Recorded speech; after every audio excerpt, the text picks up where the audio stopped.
rebel force has penetrated the shield and landed on Endor. This is where the fun begins.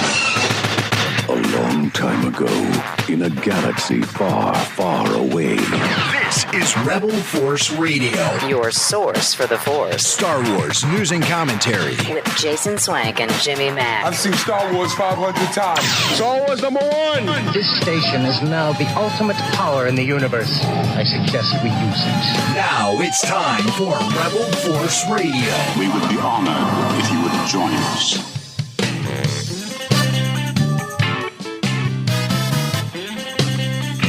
Hey, everybody. Welcome back to Rebel Force Radio, your source for the Force, and oh, so much more. Back with you for another excursion into all things and everything Star Wars. We got headlines coming up this week, and we're going to be going into the cantina once more. Yes, we got a lot of great feedback from our interview last week with actor Todd Stashwick, Captain Liam Shaw from Season 3 of Picard. We've got another banger cantina for you this week. Jeff Yorks, he's the producer and the co-creator of the Muppets Mayhem, streaming now on Disney+. He's also been involved with the Drew Struzan documentary. We covered that many, many years ago, like a decade ago. On our podcast adventures. Also, you probably heard Jeff's name bandied about as our buddy Kyle Newman has worked with him on a couple of projects. Another friend of the show, Topher Grace. So Jeff feels like a friend of the show, and be great to catch up with him again after a long time. And he's got that big show on Disney+, which if you haven't checked it out, please do. You don't even have to be a Muppets fan. It's just great. You just got to love great music. There's so many references to musicians throughout the years and great bands and all of that. So if you're new to the program, introductions in order. My name is Jason, and with me, as always, my good friend and yours from Chicago, Jimmy Mack. Hey, Jason. Hey, Star Wars fans. Looking forward to getting Jeff Yorks in the cantina this week. It's going to be a lot of fun. Jeff is... just like last week when we were talking to Todd Stashwick, we have one of us now infiltrating yet another Hollywood production. Last week, one of us, meaning Star Wars fans, was Todd Stashwick, who had infiltrated the Star Trek franchise. Now another one of us, Jeff Yorks, has infiltrated the Muppet franchise. So better be careful. Star Wars fans, we're everywhere, and we're slowly going to be taking over all of showbiz. So, one franchise at a time. Of that one bit franchise in Quantum of Solace when Mr. White is sitting there at the beginning, and he's like, the first thing you have to know is we have people everywhere. Everywhere. Bam, bam, bam, bam, bam. Yes. Yeah. Can't escape us. You can't escape us. Hey, before we get into the rest of the show, I got to give a quick shout out to a guy that I met on Instagram. This goes back several months ago. Who can't relate to this problem? You buy some new action figures and the soft goods that the manufacturer gives you is crap. It happens all the time. I know. It's very relatable. It happened to me with these Superpowers action figures that Todd McFarlane's company has put out. So these are sort of a retro vintage line based on the Kenner line of the 1980s. The second, I will say, greatest action figure line in the history of toys. First being, of course, the vintage Star Wars line, and second being the Superpowers line. Jim, that was a little after your time. That's sort of mid-'80s when the Super Friends became Superpowers, but that was right, peak superhero era for me. So I'm very nostalgic about those. Anyway, so I bought some of these capes, replacement capes, from this guy called the Cape Master on Instagram, and new figures were coming out, and so I needed to do a second order. I was so blown away by the quality of these capes, and it's not a simple thing actually. When you kind of when you look closely at it, it's not a simple thing. So I reached out to him again and said, "Hey, I'd like a couple more of your capes. I liked them so much." And he wrote me back and he said, "Is this Jason from Rebel Force Radio by chance?" And, this could go either way. Yeah, right. Right. I wanted to say, well, that depends. But I fessed up, and he had a lot of great things to say about the show. Been listening to the show for many, many years. Cape was Man. just awesome. And he said, hey, I want to send you something special with your next order. And what he sent me was this fantastic soft goods cloth cape for my vintage Lando Calrissian figure, the Bespin, of course, look from Empire Strikes Back. But it's a cloth cape, and it also has the proper color lining. So I think it just looks fantastic. And the quality, the stitching, I don't know how he does it. That's why he's the cape master. He's the cape Jedi master, but I just love it. Of course, here's the actual cape that you get with it, you know, the classic vinyl cape. But I'm just so thrilled with this, and wanted to give him a plug and a shout out. Cape Master on Instagram, and it's just awesome. And like I said, he had some really nice things to say about Rebel Force Radio, and threw this in as a little bonus, and I loved it. So thank you very much, Michael, the Cape Master, for all of your action figure soft good needs. Wow, we got a soft goods guy listening. Yeah, we got a guy for that. You know, it's always good to have a guy. You know, if you need an extra cape, we got. Yeah, you know, that's like how Billy Mack talks, because he's way into restoring old beat up toys. And so I was lamenting the fact that the original foam that came with my vintage Kenner Death Star had long disintegrated. Oh yeah, right. Years ago. I mean, there's nothing you can do, right? I mean, there's nothing you can do. It's just like it eats itself; it disintegrates. Right. And so Billy, without missing a beat, said, "Oh, I got a guy for that." He's got a trash compactor guy. I got a guy for that. Yeah, and he's got a guy for the decals. He's got a guy. He's got a guy for everything. So I like that he just says it with just totally serious. Like there's no irony to the voice at all. It's just like, I got a hookup. I got the hookup. Yeah, it's awesome. It's like keep your voice down. Oh, all right. Well, let's check in with kick the show off with some listener feedback. How about that? You must contact me. Play back the entire message. What message? Message after the message. The Emperor commands you to make contact with him. It's a trick. Send no reply.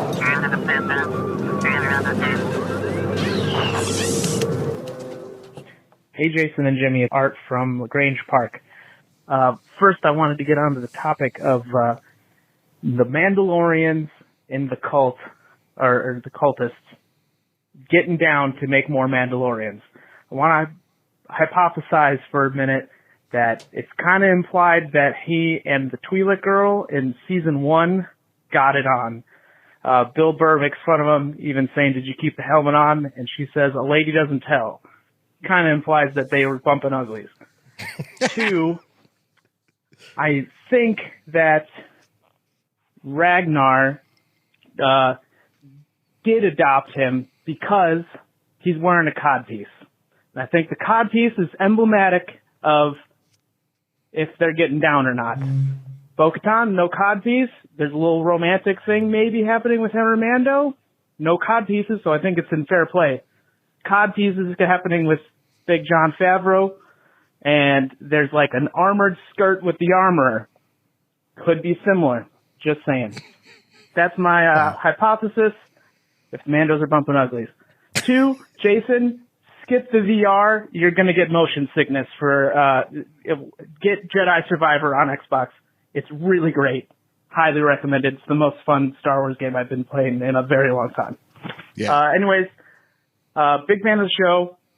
Thanks for, may the force be with you. Bye. Well, thanks, Art. I'll take the recommendation. I'll skip the VR. Jim, how's your Jedi Survivor coming? Your adventure?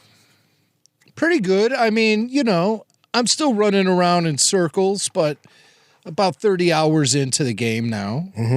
And just having a lot of fun with it. I'm not playing it as vigorously as I was in the first couple of weeks it came out, just because of other commitments in life. But when we get done tonight, I'll probably fire up Jedi Survivor for a while. What I do is crazy is I play Jedi Survivor, and then as a cooldown, I play one of the oldest Star Wars first-person shooter games, Dark Forces, if not the oldest Star Wars first. So I go from like the most high-tech gaming to 1995 with the flip of a switch, and it can be jarring. But it actually is a nice cool down after playing I like Jedi Survivor. Cool down from the intensity I do a retro of the cool modern down, games.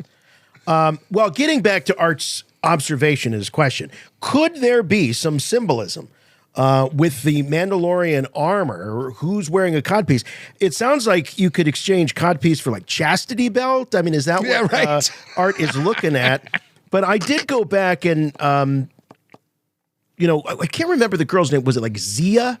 That was the Twi'lek that was in the first season. It's like Zaya, some with an X, right? And there was definitely some Zian. Yeah, there was definitely some allusions to the fact that she and Mando had a relationship in the past, and so Art is saying, "Look at Mando, no codpiece. Look at Zaya, no codpiece." And then you get to Ragnar, which is the son, and he's saying, I think that Paz Vizsla adopted him because Paz has got a big codpiece. And so then he's looking at the armor, and like the armor, she might be chased because she's got a kind of an armored, well, she's the armorer, so she's got a chainmail codpiece. And then looking at Bo-Katan, no codpiece. So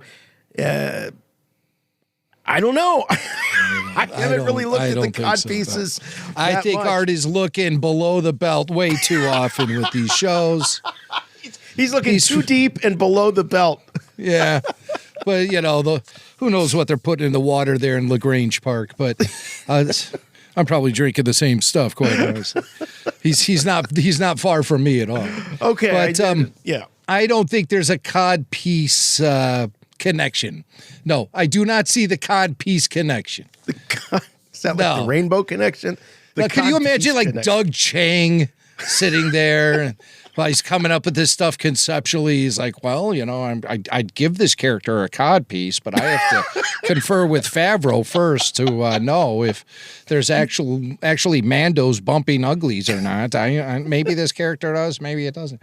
Now, I don't think we could take what Bill Burr said as total fact, especially when Zion says she's not going to kiss and tell.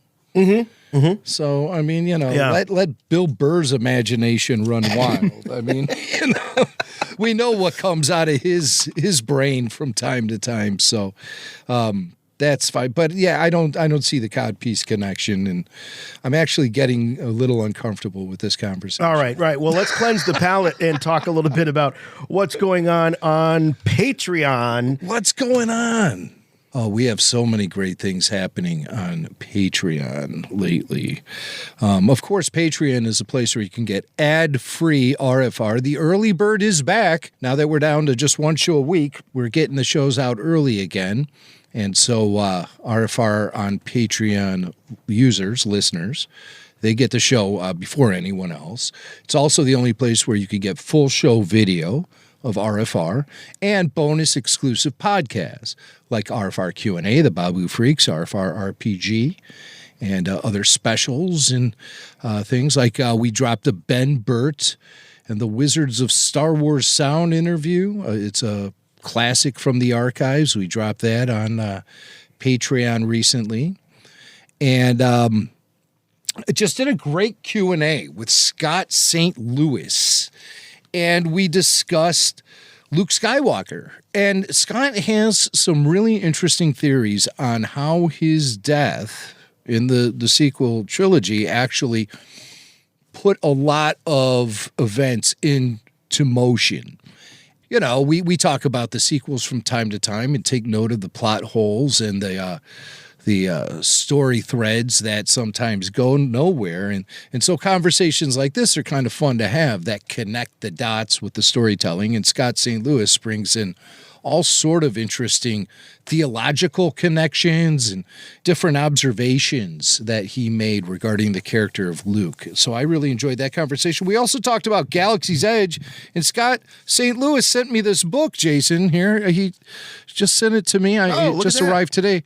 Art of Galaxy's Edge. And having been there a few times now, this is a really great book that has a lot of killer concept art and behind-the-scenes information about the park. And, oh, wow. Yeah, so that's going to be interesting to look at because I'm just relieved it's not about the hotel. Yeah. It's about the park. We'll have more about that coming up here in just a little bit. Yeah, but thank you, Scott. I just wanted to say that was very nice. And it's not a cape, but it's a book. Right. So I think it's pretty good. It's great. And do check us out on Patreon. Go to the Rebel Force Radio website, rebelforceradio.com. Click on the Patreon banner there on the right rail, or just head over to patreon.com and you can search for Rebel Force Radio or just add the / Rebel Force Radio and you'd be in business. As Max says, a buck gets you in the door, a buck in your listening. So yeah, give it a whirl. All right. What do you say we go to news? We got some Let's do it. News to talk about. I have good news for you, my lord. That's good news. Come closer, I have good news. Well, we're going to start off a little bit on a sad note here at Rebel Force Radio. It's always sad when we lose one of our own, especially someone who is relatively new to the scene and seemed to be on his way to contributing quite a bit more, perhaps, in the Star Wars universe, and that's the loss of actor Ray Stevenson, who passed away suddenly at a very young age 58. And Jim, it just seemed like yesterday that Ray Stevenson was at Star Wars Celebration in London and talking about his involvement with the AHSOKA series, and he was on that AHSOKA panel, and also, fans got to know him first. Star Wars fans got to know him first as the voice of Gar Saxon in Rebels, and this is really, it's always terrible when we lose someone, but young, and as far as we know, his Star Wars career was sort of just starting. And who knows what compromises might have to be made in the storytelling as the AHSOKA series unfolds. Yeah, right. Obviously, we don't know much about his character, Baylan Skoll, who is appearing in AHSOKA. And he's the guy, the bearded Force user, who's wielding the orange saber, which we know has some sort of significance. And he's one of those characters that it's sort of ambiguous as to which side he leans on, toward the light side or the dark side. Is he good or is he bad? It's kind of he's sort of somewhere in the middle, I guess. There's so little we know outside of just the brief glimpses we got of his character in the trailer. But he is the one wielding that orange saber and looking badass. Yeah, it looks like it's going to be a really interesting character. We're assuming he's going to be the villain in AHSOKA. We definitely know he and AHSOKA will be, there'll be some friction between the two of them based on some comments he made at Star Wars Celebration London, which I'd like to get into. First, let's just take a quick look, if we can, at Ray Stevenson as he voiced the character of Gar Saxon in Rebels.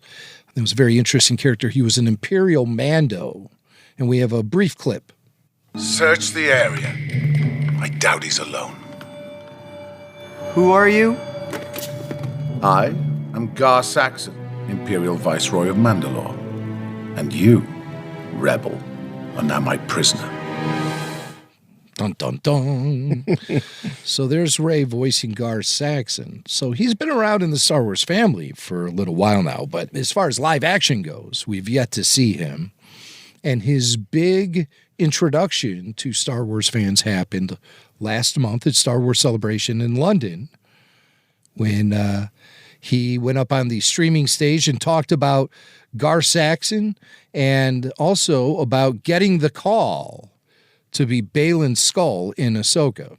I got the call to do the voice for Gar Saxon, and it was such a blast. I had no idea what was I was going to expect. I thought, oh yeah, English guy, he's a bad guy, yeah? All right. Fair enough. When I got the call for this, they were so secretive. I thought, gosh, really? When is this set? Is it going to be? I thought it was going to be that. Yeah. Then I got to meet Dave, and he said, oh no, we have a surprise. And I was introduced to this character, Balin Skull. I thought, whoa, hang on. So from then on, it's been a roller coaster. Yeah. So man. He thought he was getting called in to do more voice work for Gar Saxon. And then Dave Filoni sat him down and said, oh no, we have an idea for you. And it's going to be to play this character, Balin Skull, who we're going to be finally introduced to in AHSOKA, which debuts in August. There was a rumor out there this week that the debut date for AHSOKA will be August 31st, based on some screen grab someone saw on a Disney-affiliated website. Yeah. I think that's a stretch because that's a Thursday. And we know that the shows drop on Wednesdays. So why would AHSOKA switch to Thursday? I don't know. Maybe Bob Iger thought there'd be a few extra, some loose change in moving it to Thursday. Who knows? That doesn't compute. Unless, I don't know, maybe they started dropping a show on Thursdays and that turns out to be a better day. But I like it. I mean, unless it had some real significance in terms of Disney history or Star Wars history, I don't see that probably being the case. So maybe it's the 30th or... Maybe it's the 30th. I had assumed it would drop earlier in the month just because they have Skeleton Crew also scheduled for release this year. Yeah. And I just think, they'd want maybe a little bit of breathing room between the two series dropping. And the best way to do that would be to drop AHSOKA in early August as opposed to late August. But, yeah, it's one of those things where these dates, they shift on the fly, sometimes at the last minute. Right. And you never know, too, sometimes people will put on promotional materials, they'll put placeholder dates and things like that. Yes. And people take it as gospel, so. Right. But August, we know that. August is confirmed. And I'm just bummed. I mean, if his character was just looked so cool in the trailer, I'm hoping that, that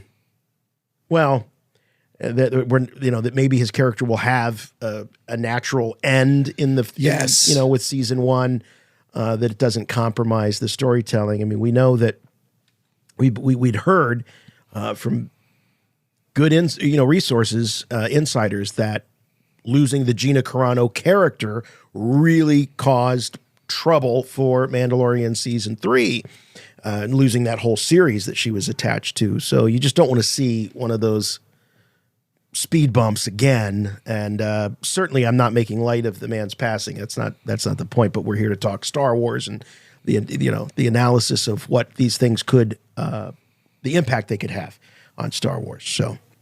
Well, his character is definitely going to have a big impact on the AHSOKA series, and he gives us a little hint about some of the action that'll go down with his character, Balin Skull, and AHSOKA, as he continued to talk on the streaming stage at Star Wars Celebration London. Yes, AHSOKA and I go at it quite strong a couple of good times in the series, and she's a powerhouse to work with, of course.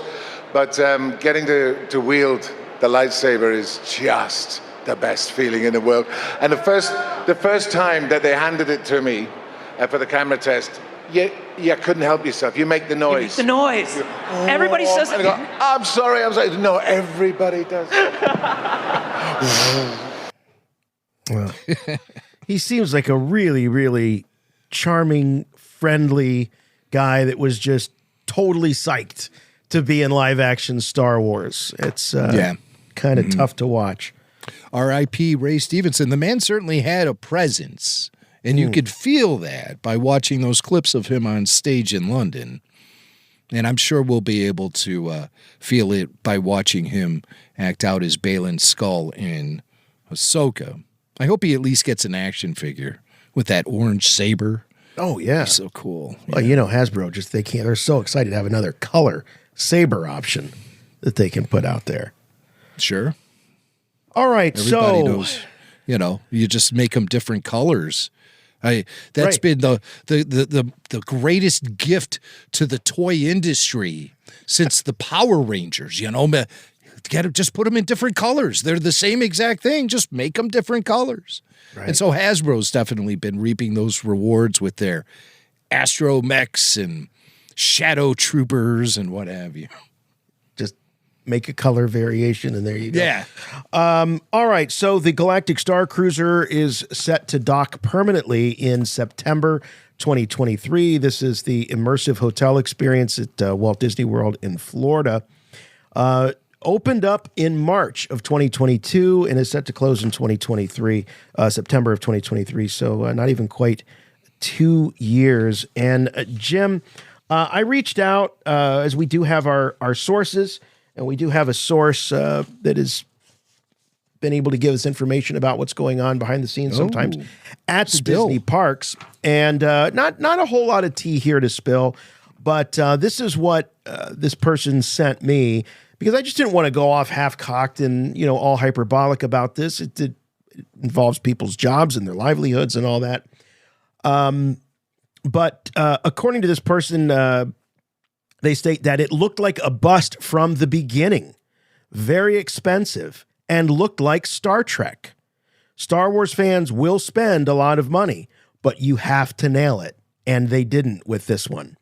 It's also weird that Batuu looks and feels like Star Wars, but the Galactic Starcruiser didn't. Different teams? ? So, kind of suggesting here that the same brains that put together Batuu on Galaxy's Edge is not necessarily the same group that worked on this Galactic Starcruiser. And as I look at the logo here, having just watched season 3 of Picard, I'm kind of immersed in some Trek. I look at this font even for Galactic Starcruiser, and this looks like a hell of a lot more like Star Trek than it does Star Wars. Everything about this place looked like Star Trek, or reminded me of Star Trek, or something you might just consider sort of generic syndicated sci-fi show. Yeah. It did not have that Star Wars flavor. It was like a Love Boat in space. Yeah, the Love Boat in space. That's how the characters look like to me, that they were Love Boat. Like the blue captain and and the rest of the crew. George Lucas character from Clone Wars, Baron Papanoida. He had that sort of look, same species. Right. And affordable to be putting somebody in that makeup every day. Just paint them blue and send them out there. Blue Man Group does it every night.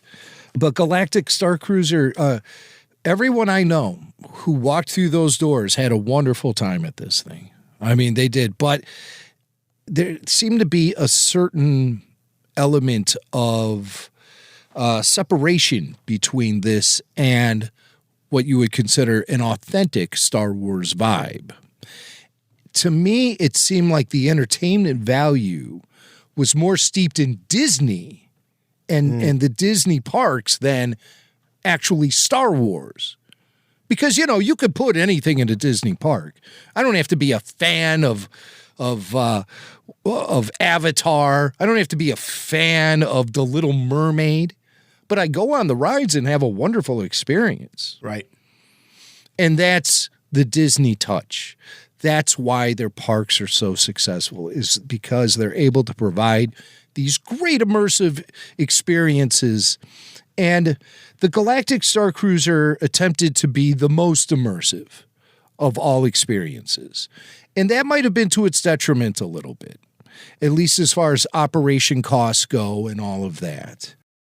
The New York Times said that this cost Disney hundreds of millions of dollars. I heard it was a solid $1 billion to build this thing.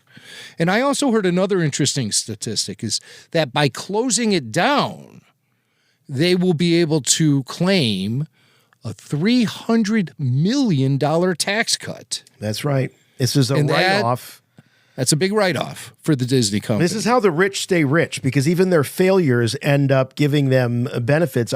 What it comes down to is that this was such an enormous investment, and the value of this was so high that by closing it down, they don't have to pay the taxes then on the value of this as part of their portfolio. So when you figure that this could be a $300 million tax write-off, $150 million per quarter over a span of 2 quarters, they're going to lose money, but it's not as bad as it would be if this was, a restaurant or something you and I opened up, Mac. I'd lose my house. We'd lose everything. Meanwhile, Bob Iger's buying another yacht. Right. But, okay. This is the way the game is played. So, and it is a game. And unfortunately, us fans get played with like we're pawns on a chessboard.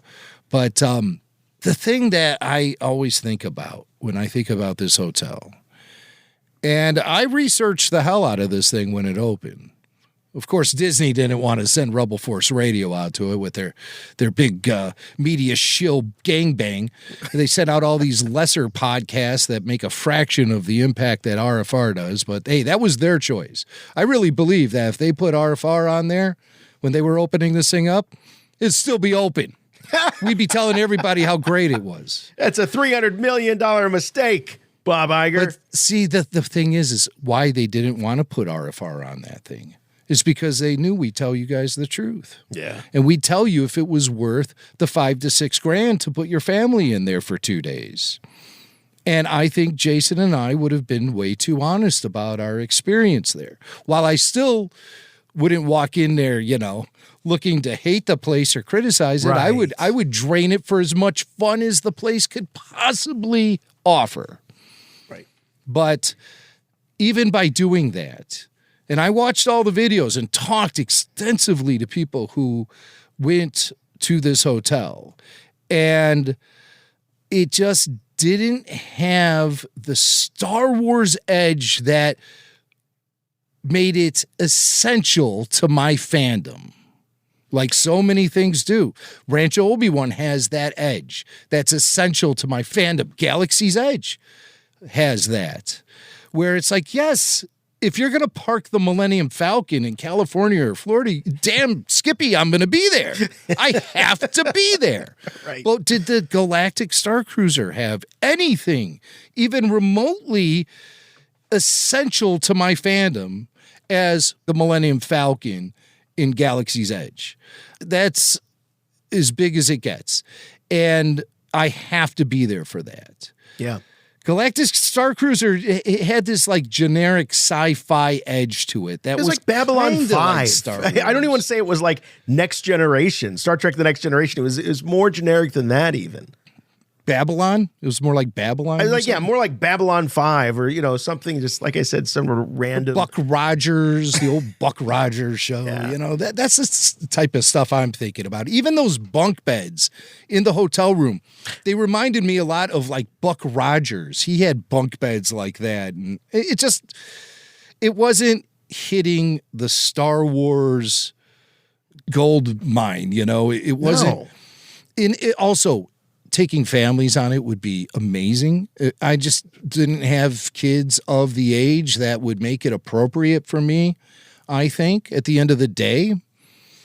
It was $4,500 for 2 and upwards of $6,000 for 4. I mean, the price tag on this. And Jim, you and I are sort of the same, when it comes to our Star Wars fandom. If we're in a position to be able to spend money on our fandom, we're going to spend the money on our fandom. Yeah, sure. I had no FOMO when it came to this. Right. I had zero. Where We I did never- have a lot of FOMO with Galaxy's Edge until I finally got there myself. We never had any serious discussions about taking RFR to the Galactic Starcruiser. We never talked about it in terms of trying to plan to go there. We could have. We most certainly could have. Yeah. But it didn't have those essential elements that I require for my fandom. And I felt fulfilled enough by simply watching the YouTube videos of people sharing their experiences there. And it was enough for me to make that judgment call. And the judgment call is that it just simply wasn't worth it. It was a 40-hour stay. It wasn't even 2 full days. And, a huge portion of day 2 is spent at the Disney park at Galaxy's Edge, right, where all the cool stuff is. Yeah. And so it just, at the end of the day, I say, well, Galaxy's Edge is the destination, not the hotel. The hotel doesn't do it for me. And, but again, I mean, like, I am not diminishing any sort of experience anybody actually had there. Sure. I can't speak to that. I can only talk about the things I know. Or if you were planning to take your family there in October or November of this year and you got a note from your travel agent or whomever that it's closing up, and that sucks for you too. Yeah, that really sucks. I mean, basically this just comes down to the fact that the fans have spoken with their wallets, and people just simply were not filling up those hotel rooms from the get-go. From the very get-go. Yes. Once all the media circus went through there, and they did their thing, and that was the most activity that place ever saw. And so it's sad because it was so ambitious. It really could have worked if they took actual elements from the films and placed them in the hotel, as opposed to trying to make the hotel into this thing. Yeah. And even the price tag. If it's something that appeals to me as a super fan, the price tag doesn't matter to me.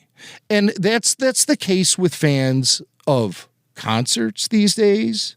I'm hearing stories about girls spending thousands of dollars to see Taylor Swift. Right. Metallica is going on tour, and it's $500 for the nosebleed seats. You want a good seat at the Super Bowl? Hey, wait a minute. Aren't those the guys that sued Ticketmaster back in the day, or threatened to, because they were jacking concert ticket prices up so much? Now they're charging $500.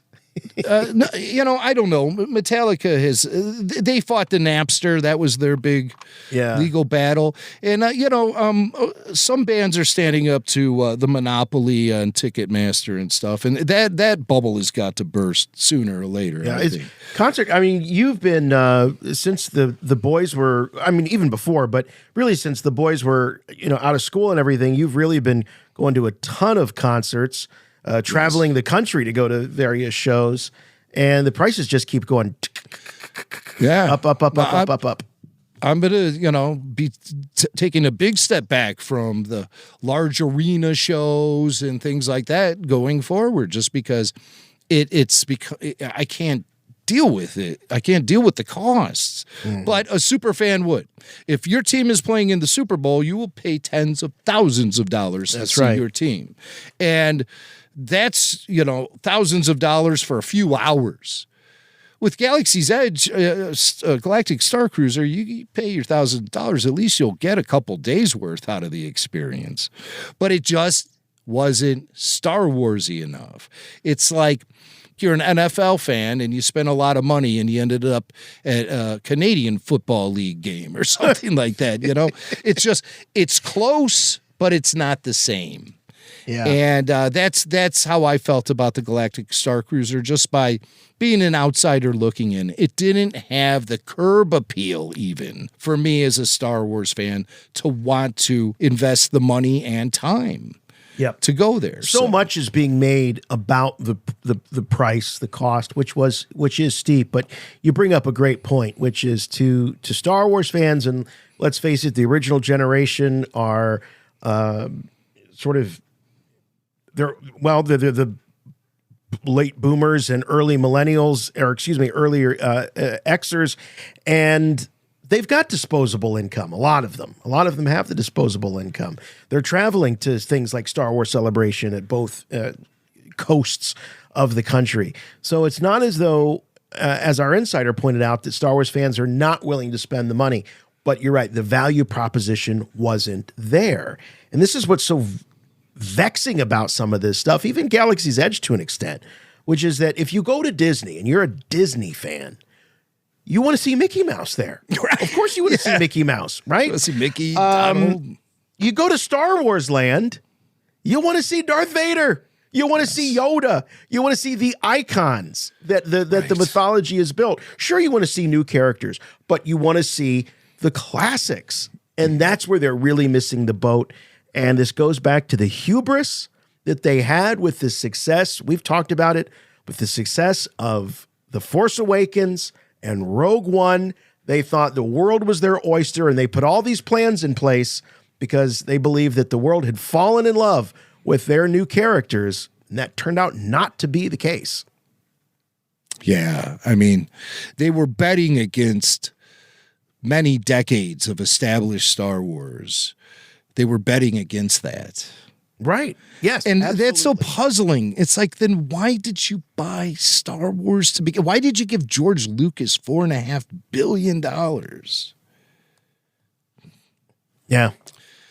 Yeah, to make something different. I mean, people would have lined up and with their wallets open if you had the Max Rebo band playing in the dinner theater or Figure and Dan's band playing in the dinner theater. But instead you bring out this Gaia and she's singing these like just terribly written show tunes about finding yourself in the stars. I get the hell out of here with that. It was more like the holiday special than it was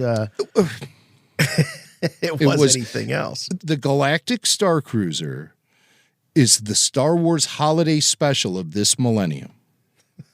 Wow. There you go. That's it. That's it. That's my final Mic drop word. on that. Dang, there's nothing more to say. R.I.P. Galactic Starcruiser. You know what? Of all of the, when we were talking about iconic characters and actors in Star Wars and all of that, the one character, the one actor that is elusive and has eluded, despite the fact that Ewan McGregor and Hayden Christensen and Liam Neeson have all come back and reprised their roles, the one that has yet to do that, and I was shocked because I really thought we were going to see her in the Kenobi series, is Natalie Portman. And Natalie Portman, you know, she's sort of up there. I feel like, Jim, she's up there with Ewan in the sense that not a lot of people had a problem with Natalie's portrayal of Padme. I don't remember it being horribly divisive like Jake and Hayden, and certainly not Ahmed Best. I mean, yeah, she had some less than great dialogue, but I just don't remember there being a massive disappointment with Natalie Portman as an actress, and a lot of second guessing. So it's odd to me that she hasn't found her way back. Now, you look at the character's path, the character's journey. She had a beginning, middle, and end, and it all played out for us for the most part right there on the screen. So there's not a whole lot of holes to fill in that character. But Natalie was doing this video series that's part of GQ's website called Actually Me, where the stars go undercover on the internet and they reply to real comments made about them on all the big social media platforms like Twitter, Instagram, TikTok, Reddit, even ChatGPT. So she participated in this. She's promoting something. She's promoting Angel City. It's a documentary series on HBO about the LA professional women's soccer team, Angel City FC, which is, she actually has an ownership stake in that team. Oh, is that right? Okay. Well, yeah. So she's all on board with pro women's soccer. All right. But anyway, so she did this series, and I watched the video. I thought it was great. She's charming and cute as always. But of course, when you open yourself up to comments online about you and your career and your Natalie Portman, you're going to get a Star Wars question or two. And she did. Naturally, people were asking her about her eventual return to Star Wars, which we know is going to happen. That's why I say eventual return. Everyone comes back to Star Wars. And, Ewan McGregor, he publicly stated he'd like to come back.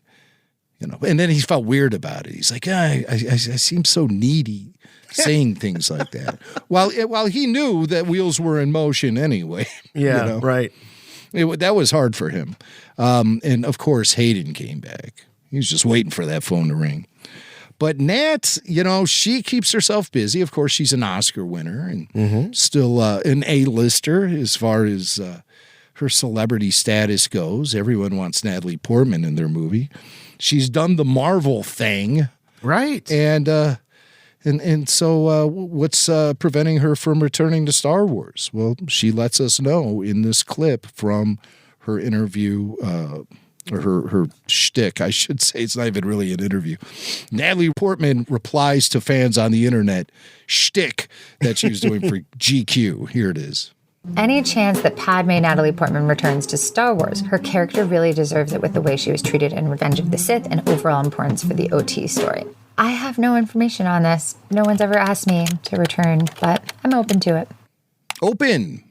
She's open to it. And no one's ever asked her to return. Well, because as you said, Jason, her story had been told. We knew she wasn't going to survive the prequel trilogy as it was unfolding. We knew that there wasn't going to be an escape for Nat in that film.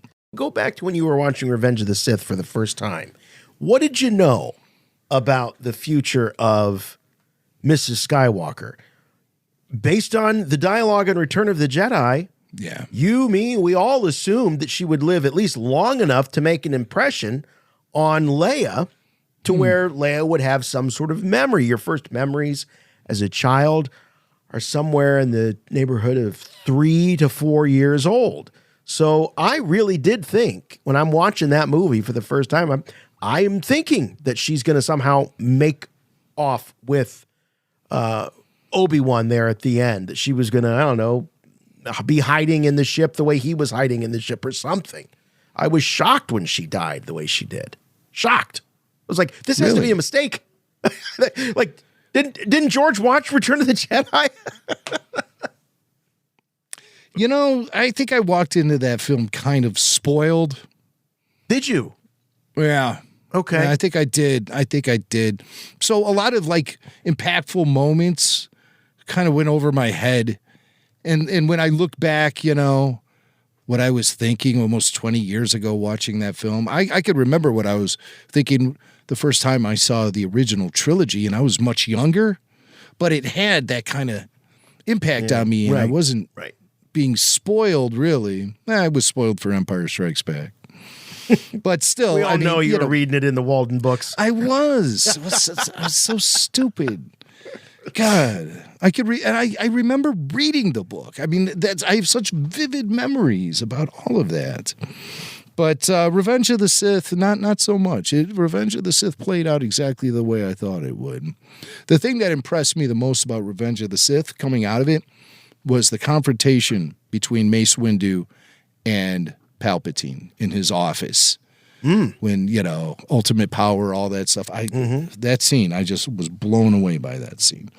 But Padme stuff, what I found interesting is that she was responding to a question where they said that her character had been done wrong in Revenge of the Sith. I mean, that was sort of implied in the way that question was. Treatment in the prequel trilogy. After the way she was treated in Revenge of the Sith. It's it's almost like, the character was punished. Well, George Lucas had a story to tell. Right. And we were all on board with it because Luke and Leia's mother was such a big mystery at the time. It's even more of a mystery now, knowing that this little teeny newborn baby took one passing glance at her mother and then remembered. Yeah. That's the Force impression that Padme was able to make, because she was actually feeling midichlorians flow through her because she was pregnant with Force-sensitive children. Okay. That's my excuse. I get it. And I works for me. I've been living with that for 20 years. It's okay. So Nat, she talked a little bit more about some prequel memories and a keepsake she took from the set. Say what you want about the prequels, but the costume design was amazing. It was amazing. This one is pretty incredible. It's got such like kind of Japanese elements. From the second one, I took one of Anakin's braids. He had that little like braid hanging down. Then I lost it, you know, so that's not very helpful. She lost it. Why would she take Anakin's braid? That seems kind of kinky. It does a little bit. You remember when they were trying to pass those two off in the press as having a little off-screen romance? A little chemistry? Yeah. A little, more than just there was nothing to that. I heard there was absolutely nothing to that. And it's evident by the lack of on-screen chemistry. The sparks don't really fly between the two of them on screen. They don't. Which is unfortunate. They don't. But yeah, the sparks are not really visible. No. She says she's open to returning as Padme or whatever. And it was talk like that really got Lucasfilm's gears in motion when Ewan McGregor said it. Sure. So I wonder if her statement gets anyone at Lucasfilm thinking about it. Well, I'll tell you what I think everyone's thinking about, at least I am, is for there to be some sort of live action Clone Wars story that would unite all of them together. And I don't even need them de-aged. You know, there was that de-aging controversy with Hayden. Was he, wasn't he, you know, during the training sequence? He was. Obi-Wan, he was. I can confirm. There was some smoothing or whatever going on. I don't even care. I just think it would be absolutely fantastic to see them brought together in a Filoni-inspired Clone Wars story. Would be, and that includes Rosario Dawson as well as Ahsoka. Get them all back together. That would be outstanding.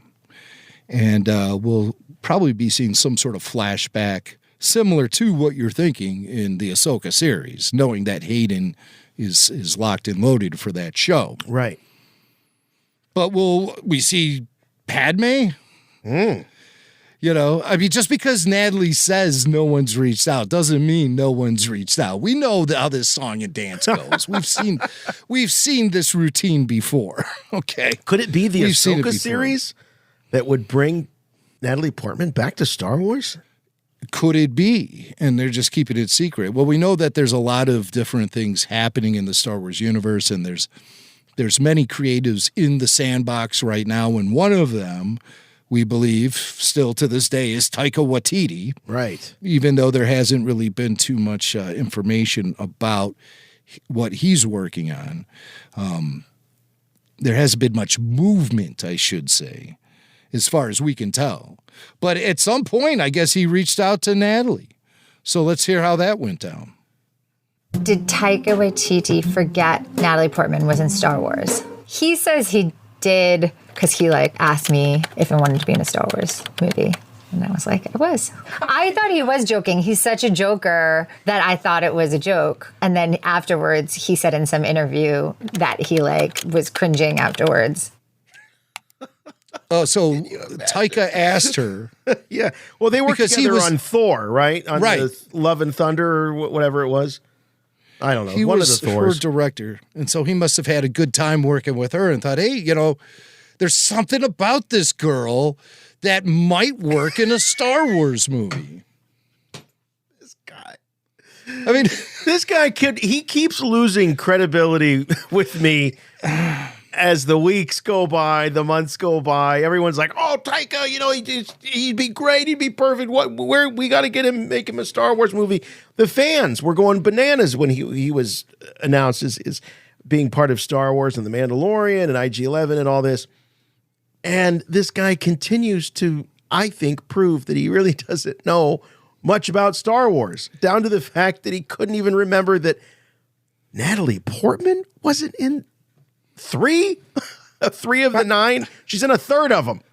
I could see J.J. Abrams making that mistake. Because J.J. just didn't want to have anything to do with the prequels. Right. Well, that was back during the days where it was verboten, Don't talk about the prequels. But even though, I still think he would have, he knows that Nat was in the prequels. How Taika Waititi could, maybe Nat's performance in the prequels didn't make a big impression on Taika. Maybe well, that's that the could problem. be. That could be if if she didn't, resonate with him. Maybe it was just one of those where it could have been any actress. Didn't even need to be. Yeah, maybe her acting chops just weren't up to snuff, as far as that goes. Yeah. Oh shoot! Oh, you getting a call? I'm getting a call here, Jay. During the show? Yeah. Okay. Yes, I'm going to take this call real quick if you don't mind. No, go ahead. Go ahead. I see who it is too. Uh-huh. Nat. Whoa. Now we're just kidding about Taika Waititi can't judge talent. No. You were wonderful. I know how these conversations go. This is never pretty. You were wonderful in the. No. Yeah, you should. Listen, I really think that they should ask you to come back and, I think. What? Well, they could always de-age you. Oh, Nat, God, hello? Don't say that. Oh, Nat? say that. Nope. You don't want to bring Natalie. I can never bring up de-aging to a woman. Never. There are two things I know in life. Never to do around a woman. One is never use the C word. Number two is do not mention de-aging. Never. Those are the two things you have to avoid. This is Rebel Force Radio, your source for the Force, with Jason Swank and Jimmy Mack. The galaxy is listening. All right. Well, it's about that time to head into the cantina. As we talked about, we've got Jeff Yorks joining us. So why don't we do that? Head into the cantina right about now. Star Wars Cantina. Where are you going, Master? For a drink. Sorry about the mess. You will never find a more wretched hive of scum and villainy. We must be cautious.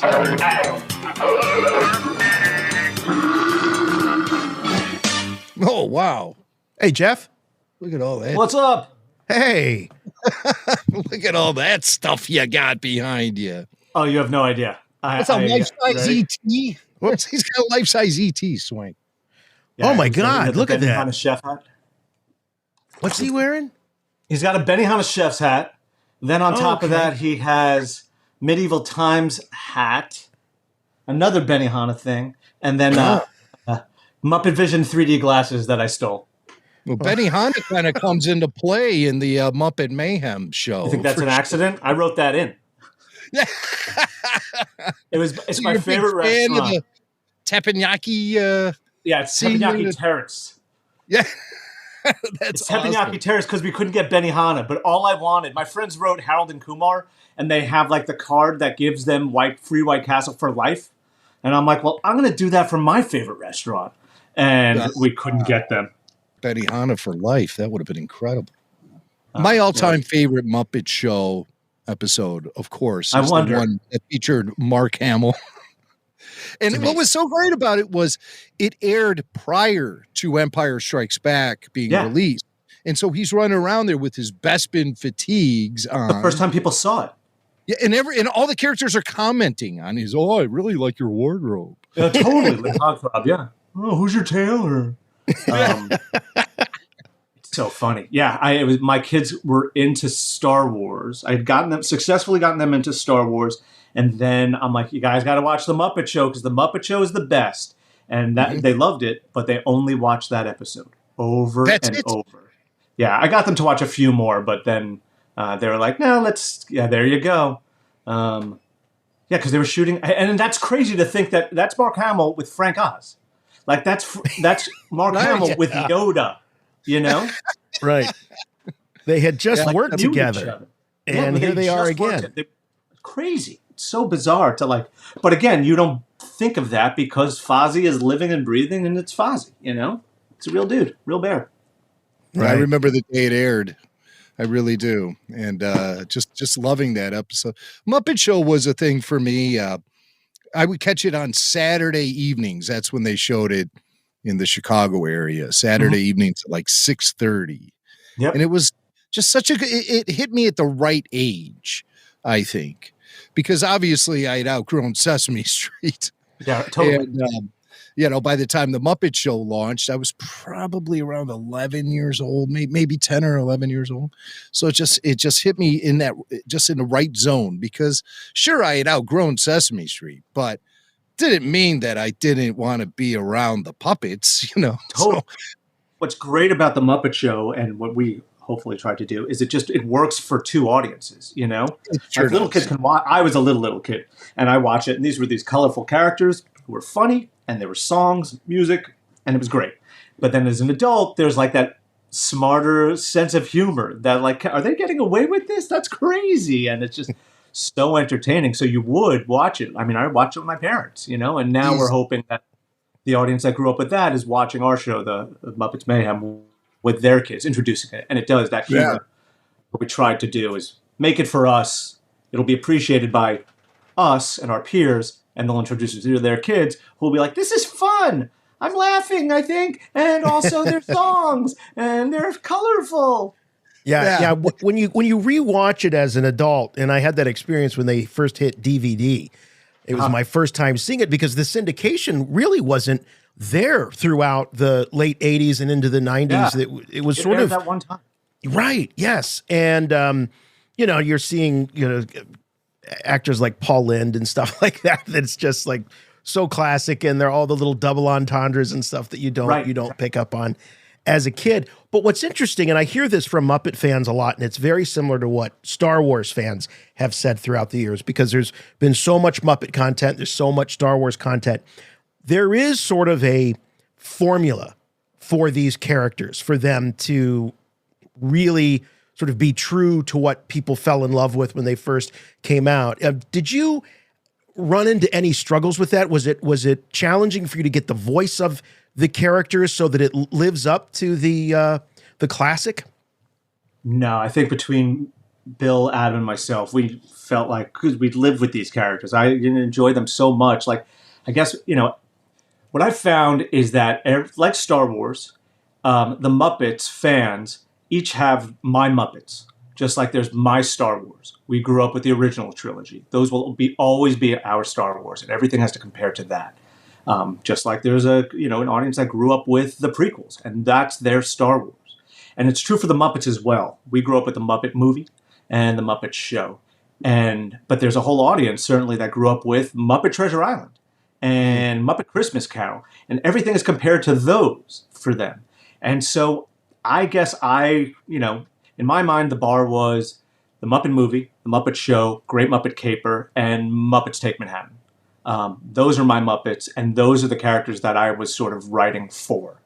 The only thing that we had trouble with was just, I think, convincing the powers that be, our studios, not Muppet Studios so much, but just that these are real people. They're, for all intents and purposes. They're three-dimensional.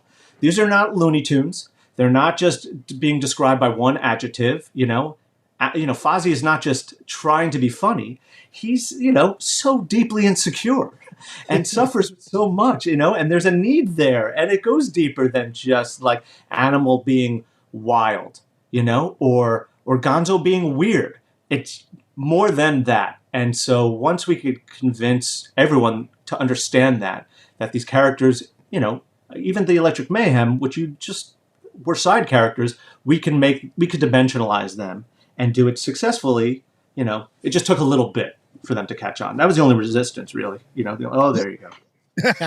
You are the greatest day of my life. I really like these characters because I'm certainly no Muppets expert. I grew up on the Muppet Show and the first movie, which I thought was wonderful, but I didn't really follow I've caught things here and there. So I don't know if the band's story had been fully fleshed out, if these characters have ever been fully realized before Muppets Mayhem, which spotlights the band themselves. So were you guys really building new Muppet mythology, if you will, by fleshing out these characters? And how did you come to the decision to focus on the band? Okay, so I love the band. I love, I think first and foremost, I probably fell in love with their look. They're just this rainbow of colors. And then they're just cool. And then they were making music, and I'm a big music nerd. So that was it. I just was upset. Like, how do they not have an album? You know, like Muppets are known for their music, and there's no Electric Mayhem album.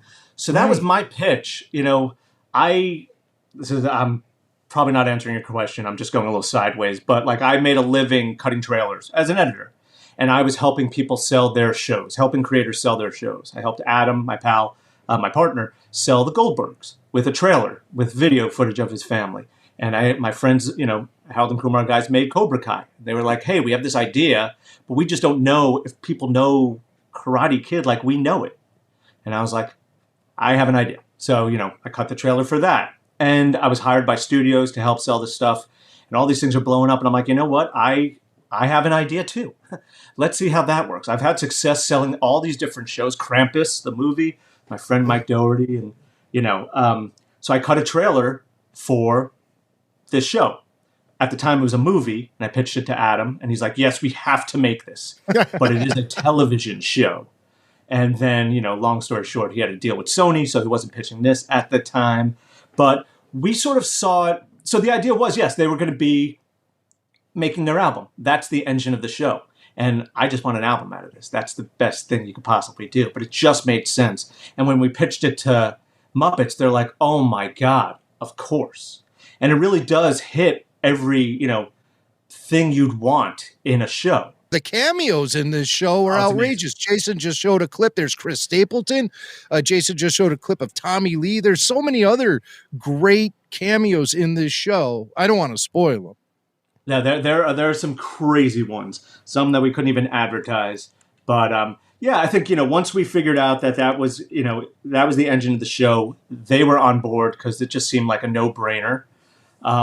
And we saw it as our, you know, to bring it back to Star Wars, we sort of approached it as the Mandalorian, where you could play in, you know, Mandalorian plays in the Star Wars sandbox without being beholden to existing characters for the most part, right? Yeah. And it just has so much freedom to create this Boba Fett, essentially. It's the Boba Fett show without it being Boba Fett, right? Wow. Yeah. And so we were like, well, we get to play with the Muppets and these characters that people don't really know. Everyone knows Animal. And people recognize Janice and probably Dr. Teeth, but that's it. It doesn't get much deeper than that. So we had a lot of freedom to kind of, flesh it out. And one of the things in our early pitches that Adam and I wrote were just backstories for all these characters. And then we started working with Bill Beretta of the Muppets. He's Dr. Teeth. And then we went back and forth with the other performers. We're like, these are your characters. Here are ideas we have of where they came from, but you tell us what you think. And for the most part, they were like, that is awesome. You know, like one thing I always thought was this. And we're like, that is terrific. Let's incorporate that. Jeff, were you, I know you did this as a fan and you're also a creative and you respect the process and the art and the fact that these performers are these characters, but were you under any obligation to run these story ideas or these character backgrounds past them? You know, like with Star Wars, there's story group, there's other entities that you have to go through, or did you have kind of a fairly blank slate to work from? I think we had a fairly blank slate. I mean, we came up with ideas, a general, arc of the season. And then, we just pitched them with Bill. Bill's our third collaborator, our co-creator. We just pitched them all the ideas. Here's our season. And here it is all mapped out. Here's, we had a color-coded like Excel document that was just like this episode has this, yellow for Janice, green for Dr. Teeth. They're featured more in this episode. But then their story is going to play out through this episode. We're going to see more here. Here are 2 songs we're thinking might work here. Here's the lesson of this episode. Here's, something that's going to happen here. Here's a guest star we would really like to have here. And I think they were all just like, oh yeah, no, you should do that. He's got it great. I mean, if there was any pushback, I honestly don't remember that many cases where people objected to anything. I mean, again, one of my things that I came in from the beginning, I was like, look, I want an episode where they trip balls in the desert, Yeah. Like, that it reminded me of that scene in Fanboys when they were sitting around the campfire with machete and eating magic mushrooms. It's a very similar scene. Just substitute marshmallows for mushrooms and right. And that was the other thing. Look, they didn't voluntarily eat these hallucinogens. Right. This was a mistake. That was the only thing. It was like, are they going to push back because of what's happening? But they didn't do it on purpose. Sorry, in the Muppets Mayhem. Like, they thought they were eating marshmallows. Right, So right. that makes a difference. But I was ready. I had like all this ammunition. Like, wait a second. And the good dinosaur he eats berries. He totally goes bananas. Yeah. And Dr. Teeth isn't going to complain, No. There's no complaints from him. It's so funny. I worked on Fanboys a little bit. Because I did, Adam wrote it with, I did his draft, then Ernie Klein did a draft, and Adam gave me a pass. He's like, can you nerd it up a tiny bit? And so a few of my jokes are still in there. And then I went down there as thanks, because I also know Kyle. I went to college with Kyle. Yeah. And I flew down to New Mexico for the shoot. And here's another little side note. Out of college, I think I went on a date with Kristen Bell. Uh-oh. So, really? And and so we were there, and she's like, I went on a date with you. And I'm like, yep. Yeah, you did. Yeah. I'm like, I had no game, and I still don't. And, but yeah, then I was down there, and, Adam and I did a cameo that I don't even remember. I don't even know if it's still in there. It was pretty intense, and Kyle screened it to us. I'm like, you do not have to start the shot that early. Please cut us out. What scene was this? What scene was this? It's somewhere in the casino. Okay. Right, there's a Star Trek convention happening in the casino. Right. Yeah. And Adam and I are two Trekkies. Oh, you're among the Trekkie crew. I know. You might still be in there. You might still be in there. But we'll see. And then, so anyway, another friend of ours, Andrew Gallery, was just down there just shooting all the behind-the-scenes footage, and he and I sort of connected, and he's like, do you want to edit this behind-the-scenes stuff? So I just got all his footage and cut together, I think they're the extra features on the DVD. I believe so, yep. Disturbances in the Force. I just cut them all at home, and we just made them. It's awesome. Crazy.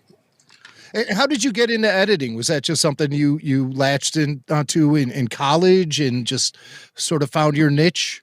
Yeah, I liked editing. I had a few internships at college. One was at Jim Henson Productions. I was in the studio there just making dub tapes of Muppet Show episodes. And one of my other ones was a trailer house. And so I just got to my one editor was cool and was like, hey, do you want to watch? You want to help? Do you want to digitize the dailies to Jackie Brown? I was like, yes, I would like to do that.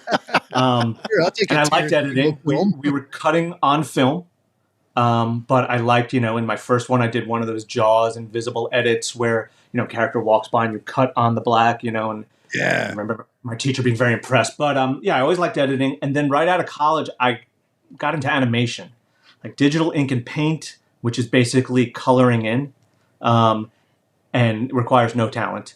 Or at least the stuff that I was working on. And then I got my first job as an animation assistant at this brand new women's network called Oxygen. It was the Oprah company. Oh, yeah. And so I was in this small little animation department, but we were beta testing Final Cut Pro for Apple. Wow. And so I was like, time out. Was that your first experience with nonlinear editing? Or had you already worked on... that was everyone's. Because, Avid, yes, I think, was out before that, maybe. Editing, but digital editing, yes. And so I got a copy of it and brought it to my house. I bought it at a Mac. And I just had this idea, there's a Green Day song, and I'm trying to remember what it is now, what it's called, Off Dookie, where it's about, the lyrics are just, they are misery. They're the book Misery, or the movie Misery. I'm all busted up. Broken bones and nasty cuts. She comes, whatever. And I was like, wait a second. So now can I take the movie and cut it on my computer to this song? And I did. And then I just started doing it for other things. I was like, wait a second. This song is totally about this movie. And this one's about this one. And I just started doing that as a hobby. And at Oxygen, I became like our department's editor. Then I got a couple more jobs as an editor. And then my little videos started to get attention. I recut All the President's Men to Sabotage, Wow. Set Straight to Watergate. So you were doing these mashups. I mean, really before that it was a thing. I guess. I mean, it was the early aughts, but yeah. So where were people able to see these? Were you posting them online at I was that posting point? on Vimeo. Vimeo. Wow. Okay. Not YouTube, because I was afraid of YouTube and they would take my stuff down. Yeah. Right. But people started seeing them, and like all of a sudden the Watergate Hotel is tweeting. I guess it was tweeting. It must have been Twitter. Or MySpacing. Yes, something. My video. And I did a Fight Club one, and Chuck Palahniuk, I don't know the pronunciation of his name. He tweeted out that one. It was a Florence and the Machine song, Kiss with a Fist, that I did. Or like the pinball number count from Sesame Street. I did to 7. 1, 2, 3, 4, 5, 6, 7. 8, 9, 10. And so they just started to get attention. And the trailer house in LA called me, and they're like, "Have you ever had any interest in cutting trailers?" And I'm like, "That's it. I'm done. I'm going. Let's go to LA." And, wow. I moved to LA. So I'm guessing that the fact that you were so taken with the new technology and you were doing these short form things like to the 3 or 4 minutes to a song, that you learned how to do this stuff fast. And I'm imagining that was also a big feather in your cap as far as making you very marketable. Oh, totally. Yeah. I mean, I guess, that is definitely one of my skills, is that I'm fast at that skill. Mm-hmm. So in the trailer world, that's it. Because look, if we need a 30 by tomorrow morning, you need a fast editor to do that. Right. What I found is being a trailer editor makes you so good with your time and makes you a faster editor, but it also makes you not just an editor, you're the sound editor. You are in some cases the title guy. You are, you're a music supervisor. At least I am on my own. When you're at a trailer house, you have people who help you with that, but you're building all those sound effects. Yeah. When I went freelance, because the trailer, the big time trailer house, that was not for me. But when I started doing it on my own, and I was a department of one, all those skills were just huge, and I could do it fast. But it was great. I love music, so let me think, what song is going to help sell this? What's a cool, clever way to do this? And because it was for pitch meetings, didn't necessarily have to worry about rights. Not like I'm cutting to the Beatles, because that's almost distracting for anyone to watch and be like, wait a second, how do you get this song? But you can cut with anything. And, then I was doing graphics, and it all helps. And when we were working on Mayhem, it was one of the tough things, because I was not the editor, and I was just like, hey, can we just cut in some sound effects? But our editors don't do that. You have sound effects editors to do that. And I'm like, but we're all right here, right now. Let's just do that. Let's just do someone else's job. Yeah, music editing. Music editing is a huge thing, and I love it. And we have a music editor. So, if we're in a thing and we're trying to cut a montage, I'm just like, let's cut the music. It should hit on this beat. Well, we have a music editor who does that, and we'll get that tomorrow. Yeah, you got to wait. You can do it yourself. Sure, you could, but you got to wait. Because you're not the editor, Mr. Editor Man. You're the producer now. You're wearing a different hat. Our editors had such patience with me because I'm so picky. I'm an editor, and I just have my hands tied behind my back, and I'm just so specific, and it's just really tough. I could imagine. I could definitely. I would hate to have what you're going through. Yeah. Are you a musician as well? You said you wanted to get the album. I'm not. You're not. No. I'm really good at playing air instruments. Yeah. I excel at that myself. Passably. But I like lyrics. I could do that. And I know music. And if it was a tune kind of thing, I could sort of there are moments when I'm cutting trailers and I'm like, oh, I need that one piano note or something. Then it's me figuring out what it is and just enough to get by, but not a musician. Right. Well, I'm not either. I do play guitar, but I don't consider myself a musician. But I wanted. But that's already more than what I could do. I could sit on my daughter's guitar and noodle around and be like, "Hey, I just figured out, Seven Nation Army." Wow, that's pretty good. It's pretty good. You whip out the white stripes. Well, I have this old guitar amp. It's a crate amp, and I've had it since I was a teenager. And I just wanted to show you something. This has been in our family for a long time. I think it was probably my brother who affixed this decal to the amp, but it's been here forever. And it's, let me see. It's a old crate amp. If you could just see the sticker here is your friend and mine. Oh, nice. The doctor. Can you see him? Yeah, the doctor's in. See it good. That's Nice. right. Ladies and gentlemen, Mr. Dr. Teeth. Well, you know that amp must totally rock. You get the magic of the Muppets when you're jamming sometimes. Oh, yeah. And I hope we get to see that album, the Muppet Mayhem album. Are you kidding? It's out. It's out, and it's today it's a number one album. Oh, come on. Really? We found out today on Billboard it's a number one album. Oh, congratulations. Yeah. Holy smokes. Oddly, I mean, there's an asterisk because it's a number one children's album. We made it, it's a rock album.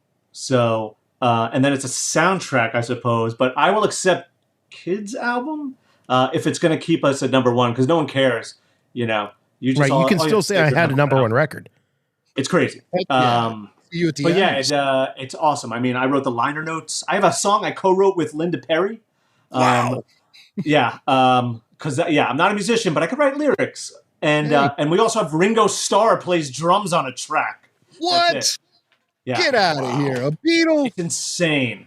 So and you that's did Matt finally Taylor. get to work with a Beatle after all these years. It's crazy. It's crazy that he did it, and you could hear it. Obviously Animal plays on the track, and it's Ringo accompanying him. But you could definitely hear that's Ringo because the drumming is just like that. He just did something actually really cool right there. It's amazing. So do the doors fly open when you're working on something as beloved as the Muppets? I mean, were you able to land, whether it be the album or the series itself, all the guest slots that you wanted to? Yes and no. We were doing this sort of during the pandemic, tail end of the pandemic.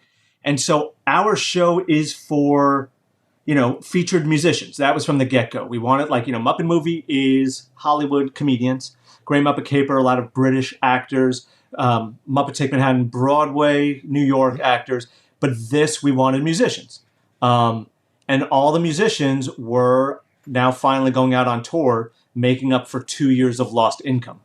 Yeah. So it was very difficult to get them. And so we had many drafts for many different people. We also foolishly wrote specific parts for people who we could not get sometimes. And we would rewrite, in a flash. And then some artists were very excited to do it, but they also want to see creative. So then you're writing 3 different versions of a scene, three different scenes for them to choose what they'd want to do. Everyone's very eager. And then once they're there, they're in heaven, Yeah. I would imagine there's a lot of melting going on with all of these. It's crazy. Yeah. I mean, Morgan Freeman did it because he loved the Muppets. Wow. Go figure. And you're like, Morgan Freeman wants to do this because he loves the Muppets? Okay, cool. And then he shows up and I just fanboy out. And I'm like, will you sign this postcard that you sent to Andy Dufresne? Like a replica postcard. That's like getting Blue Oyster Cult to sign a cowbell. Totally. And that's what it was. Like Billy Corgan was on, and like all the I'm a vinyl head too. This was very important that this album comes out on vinyl. Corgan. He goes by William now. That's right. Yeah, That's on Twitter. It's in the credits on Muppet Mayhem. I know that was another thing. I double checked. I'm like, does that seriously? That's how he wants to? Okay. But the vinyls for Smashing Pumpkins vinyls are impossible to find at that point. Very expensive. Like, I'm not paying $500 for him to be like, yeah, I don't sign those. But I went to Amazon and I was just like, let me just get a plastic pumpkin. And all of a sudden a pumpkin shows up and it is this big. Oh, man. And so like, as pretty much the rule generally, most people are like, you do not go to the celebrity. You do not ask for their autographs. But Adam is just like, I made a whole show just so I could meet my heroes and have them sign stuff. He's like, go and meet and have them sign whatever you want. And so I went to Billy Corrigan. I'm like, dude, I tried to get your vinyl. It's impossible. He's like, I know, it's crazy. He's like, I sold a vinyl the other day so I could get someone to do my basement plumbing. I was like, wow, okay. I'm like, but I ordered this pumpkin and I thought it was going to be this big and it showed up this big. And he's like, I normally do not sign pumpkins. It's one of my things I don't do, but that's amazing. And so let me sign your tiny pumpkin. Let me sign your tiny pumpkin. So you whipped out the tiny pumpkin. Yeah. I'm like, funny, I have it right here. I've been holding it the whole time. It's been sitting on my shoulder. It's so small, But yeah, That's like half this stuff was just like checklist, let's get these my heroes to sign things for me. I got to ask, I know that the series is all about musicians and music and all of that, but did you think about, or were you able to sneak in a Star Wars reference in any of the episodes? Got you and Adam, both huge Star Wars fans.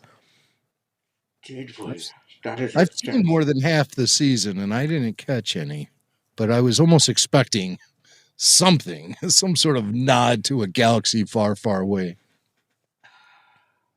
Maybe we did not.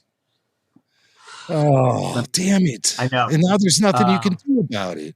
Unless there's a season 2, of course. And that we have no idea about because we're in the middle of a writer's strike and what are you going to do? That's true. So I'm trying to think. I'm sure I'll ask Adam after this. He's like, yeah, totally. In this one, we did this. And I was, what? Oh, I totally blanked. Jeff, while you're thinking about that, and we brought up season 2, if we may, we did sort of I wouldn't call it a spec trailer for season 2, but it certainly, I think, passes as maybe an audition reel for a member of the Rebel Force Radio family here. So if you wouldn't mind indulging us, check this out and see what you think.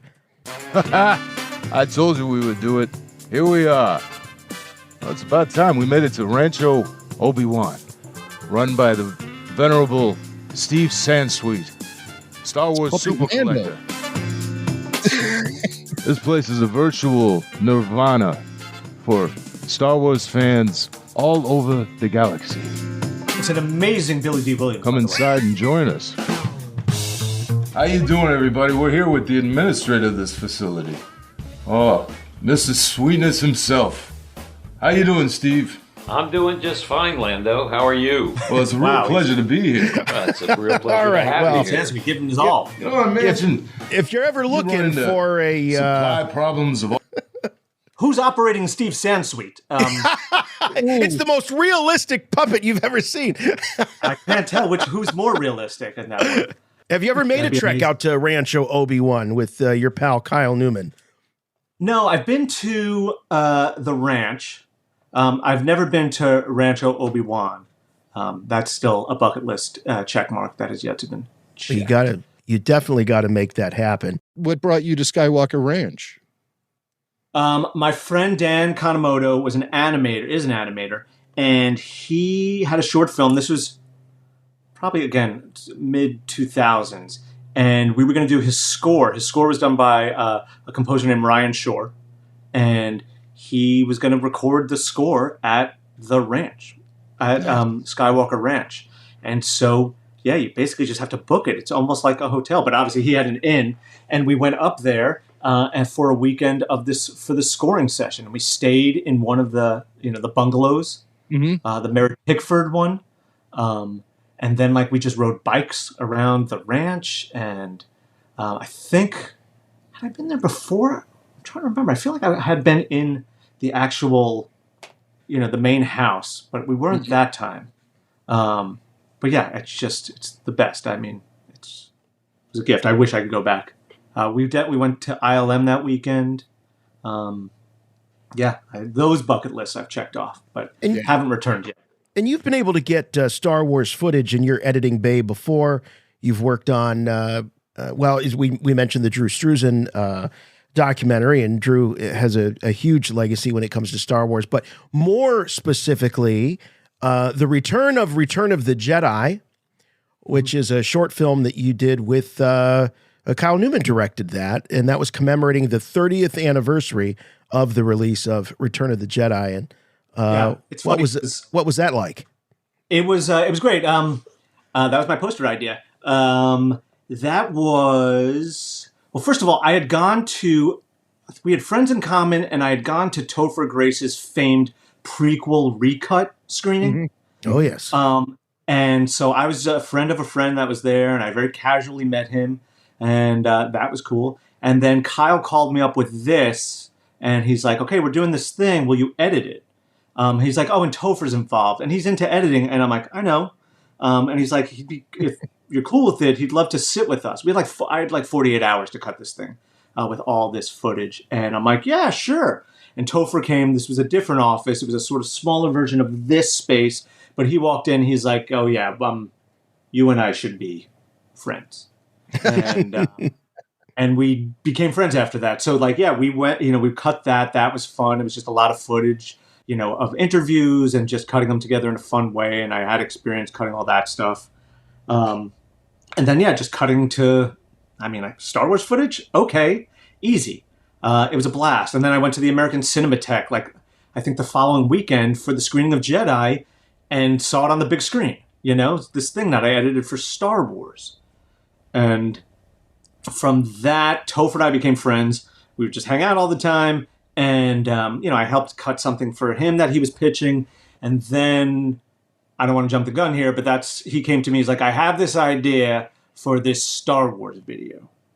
And I was like, okay, I got some downtime. I'm cutting trailers, but what do you got? And he sort of pitched this thing, and he had like a loose, what's called a paper edit, where it's just literally written down I think it starts with this, and that line in the prequels? I think that would come here, but this is sort of the random structure of it. And I'm like, that's cool. Yeah, again, I'm cutting stuff, but I'll do it in my free time. He's like, yeah, whatever, if it interests you. And so when I had free time... What the goal of it was? What was the goal of this project? What was he trying to accomplish with it? Maybe we'd put it online and, maybe Disney wouldn't take it down for 24 hours. But it's a cool thing, After Last Jedi, before Rise of Skywalker. That's sort of the span we were in. But yeah, I started cutting, and when, I would take his ideas of the dialogue and what clips here, but then I would, go and kind of trailerize it. Take those moments and intercut them. This was his idea. Again, he's like, there's this footage. Might be a cool thing to use. And I was like, if we opened with it, that could be awesome. And it just captures you in a crazy way. And just going through all the Star Wars music and the cues that could work. And that's intercutting. So beautifully done. So beautifully done. Yeah, and I think the idea, intercutting all the movies, the greatest thing that happened once we realized, oh, this is actually kind of cool. When we put it online, it got a lot of attention, which was really nice. But more importantly, it took a fan base which was somewhat divided and fractured in many different ways. Again, this is post Last Jedi, post Solo, post prequels. I think the responses we were seeing were that people were like, you know what, Star Wars is just the best, and Solo's good, and my favorite prequel is Attack of the Clones, and I think Disney didn't take us down, and that was a huge achievement, because I think maybe this is conjecture, but they just saw this was a really good thing for the franchise. Just it got people really happy and excited, and maybe even unified. Maybe that's too much. Maybe that's not true, and I'm giving ourselves too much credit. But I don't know. There was just a lot. When I saw this, because every once in a while, Jeff, you run into those weirdos that have never seen a Star Wars movie, and some of them are real proud of it too. I've never seen it. I've never seen any Star Wars. Okay, I'm not going to have you arrested. But when I saw this video, I go, this would be my pitch reel. This would be the video that I would show them to say, this is why you have to watch Star Wars. And I just think it's so brilliant. Really, really well. Yeah, look, it helps when you have John Williams doing your score, and you obviously have this footage. But yeah, we just just going through and just finding these moments and moving these pieces around and connecting these things. It's a tone poem, but all the things just it's all paralleled, and it was all there. And Topher and I just picked up on all these things. It started with him, and then together we just figured this stuff out. And like when you can cut, and make these match cuts on things, when it's Obi-Wan and Darth Vader, and then it's Anakin and, Obi-Wan, like in a laser sword, in a lightsaber fight, and you could do it on the cut, Were you surprised at how the footage all flowed together from the different eras? No, it was work. I just honestly, I was like, I think this could work, and I was really hopeful. And then it was just like, yeah, we would just go through it. Topher would come over, and we would just work on these things. And I'm like, I think this works. He's like, yeah, I think it works. And when it does, you're just like, it works, and it was easy. And I probably should have said that. That should have been my answer. I wasn't surprised at all. It was like, Star Wars. Yeah. Yeah, it really reminded me of, I remember when TNT made the big deal where they were going to be the official cable outlet for Star Wars. And they did, and this is one of those rare things, I still have it on an old hard drive because I've never seen it since. They released a cut of all 6 of the films together to Coldplay's Fix You. Do you remember this? No, I don't. That sounds painful, but it's good. Okay, all right. Well, all right. But it was at the time, it was very, very cool. And it did a lot what you're talking about, where at that time there was a lot of prequel bashing going on. And so it really helped to kind of unify and give people those goosebump moments with all that footage. Because it was one of the first times I ever remember seeing all 6 films kind of strewn together in a highlight reel. So it's amazing what these images and the right music, the right song can do for even people that have these really hard opinions about things. Yep. It was great. It's still like the gift that keeps on giving. Just every once in a while, someone tweets, like someone discovers it, or I'll see Topher's first tweet. That's all we did. We each did one tweet, and that was it. I don't think we ever responded to anyone. We just put one tweet each out there, and then it was picked up. And every once in a while, I'll see his tweet just sort of fly through, on Twitter, which I have, or mine. Impressive. It's great. It's just you guys got mad media coverage when it came out. It was impressive. I mean, it helps when you work with someone who is a celebrity, Right. Yes, of course. I feel like it was a good combination. It was, it was his name and celebrity got its seen, certainly.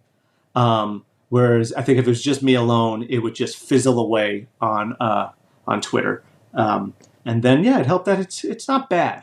Oh, it endured because of the quality more than because of any sort of celebrity fingerprints on it. Yeah, I don't think we actually mentioned it. It's called Star Wars Always, so you can search for it. It's on YouTube. Star Wars Always. No, it's not on YouTube. Disney just took it down. I'm sorry. Well, as soon as it shows up on Rebel Force Radio, it's there you go. It's gone. It's gone.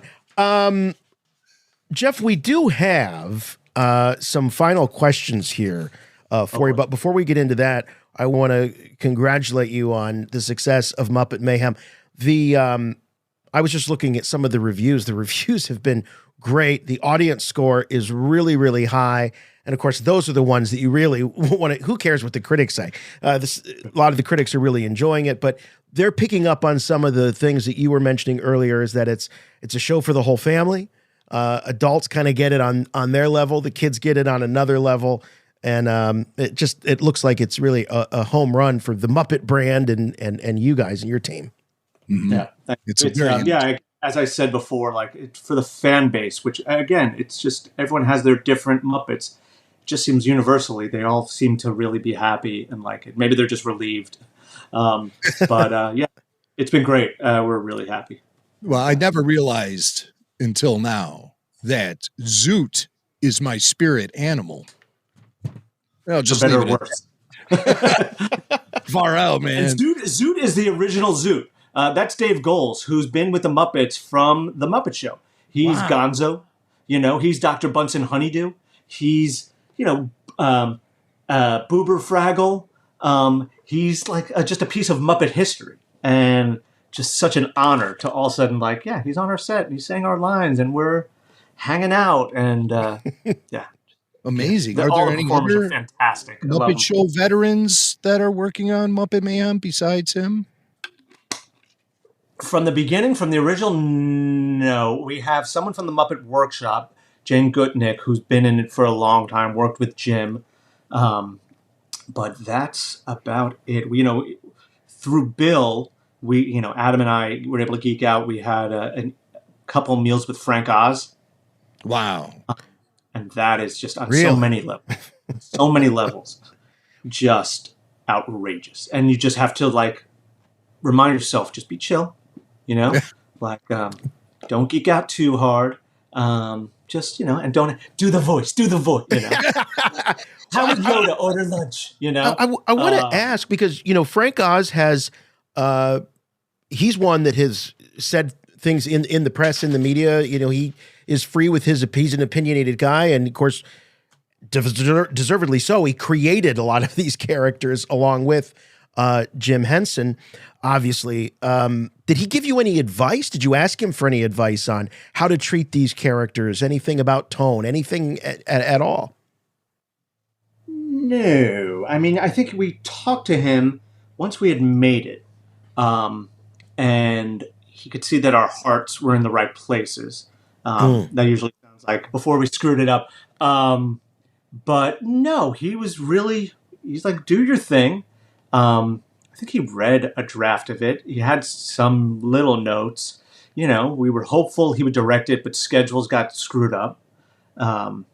But he was just encouraging. And again, I think Bill could vouch for Adam and myself, and just be like, these guys get it, and they have nothing but reverence for this. We've worked with so many different people throughout this, the post-Oz years, Right.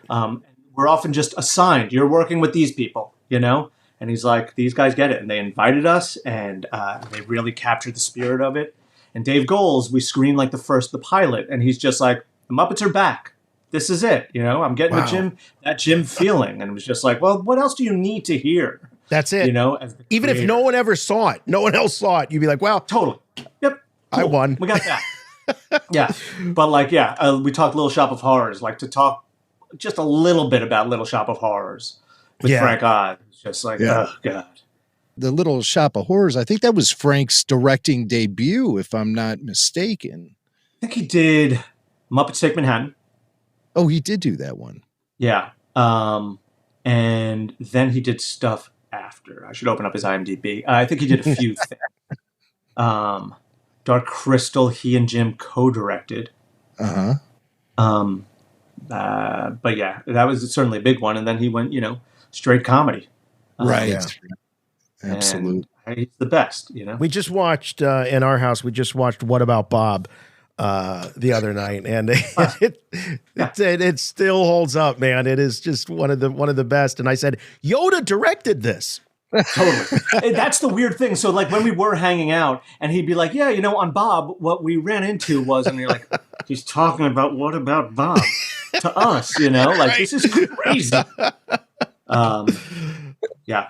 That's awesome. I gotta ask, and we're gonna get into our Yoda questionnaire in just a second, but I feel the same way about Adam Goldberg as well. How do you dance that dance between being such a fan of this stuff and being able to swim in the waters with the professionals? What kind of, you're going to dinner with Frank Oz, how do you not just completely lose your mind? I mean, it takes a lot of strength. It's funny. We did an evening the other night with Michael Giacchino, who was our music score supervisor. His son Mick, who's incredibly talented, did our score. But we worked with both of them, and he invited us over. And I was just like, "Oh my God, I just wanted to sign my records."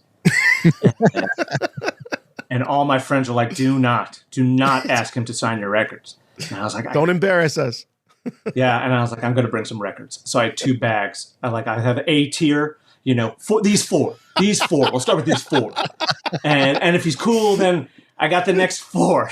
And even that, but I talked with Mick, his son, and I'm like, look, I'm totally embarrassed, but I'm bringing these records. And so I came in, I got there early because I didn't want Bill to make fun of me. He's like, you don't do that. But I got there, and Mick is like, did you bring them? And Michael's like, what? Bring what? And he's like, he has records for you to sign. I'm like, I'm too embarrassed. This is just, it's so geeky. He's like, this is why we do this. Bring them all in. And so we brought them all in. And he just went through and signed them and gave them like messages. And I'm like, do not feel forced to be creative, no pun intended. And, but like, yeah, it just, and then we just got to hang out. And then you're like, wait a second, he's just a geek like us, like me, you know? Yeah. And we're talking about the prequels and we're talking about the new ones. And it just so happens, you know, we're talking about Rogue One, but he scored it. You know? Yeah, it just happens. Yeah, right. And then, like, you know, you take him in his office and, like, I'm like, oh, yeah, that's from Raiders. He's like, yeah, that's from Raiders. I'm like, yeah, that's from Raiders. You know? Like, that's a piece of movie memory, but like this prop from the movie. What was it? So what prop?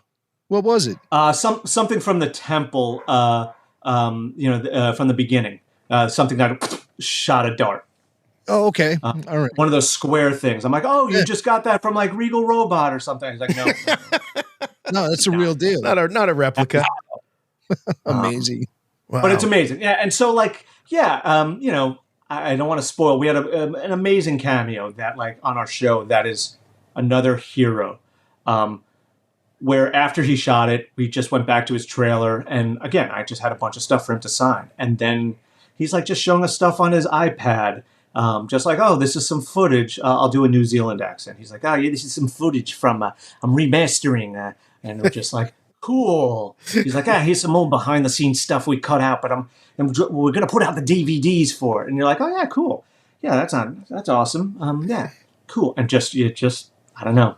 Somehow I try to hold it all in and not go bananas that I'm talking to one of my heroes, you know? Exactly. But I like that it's not lost on you and that you let it out. You let it out. Yeah, and that's something we said. It's in episode 3 about being a fan.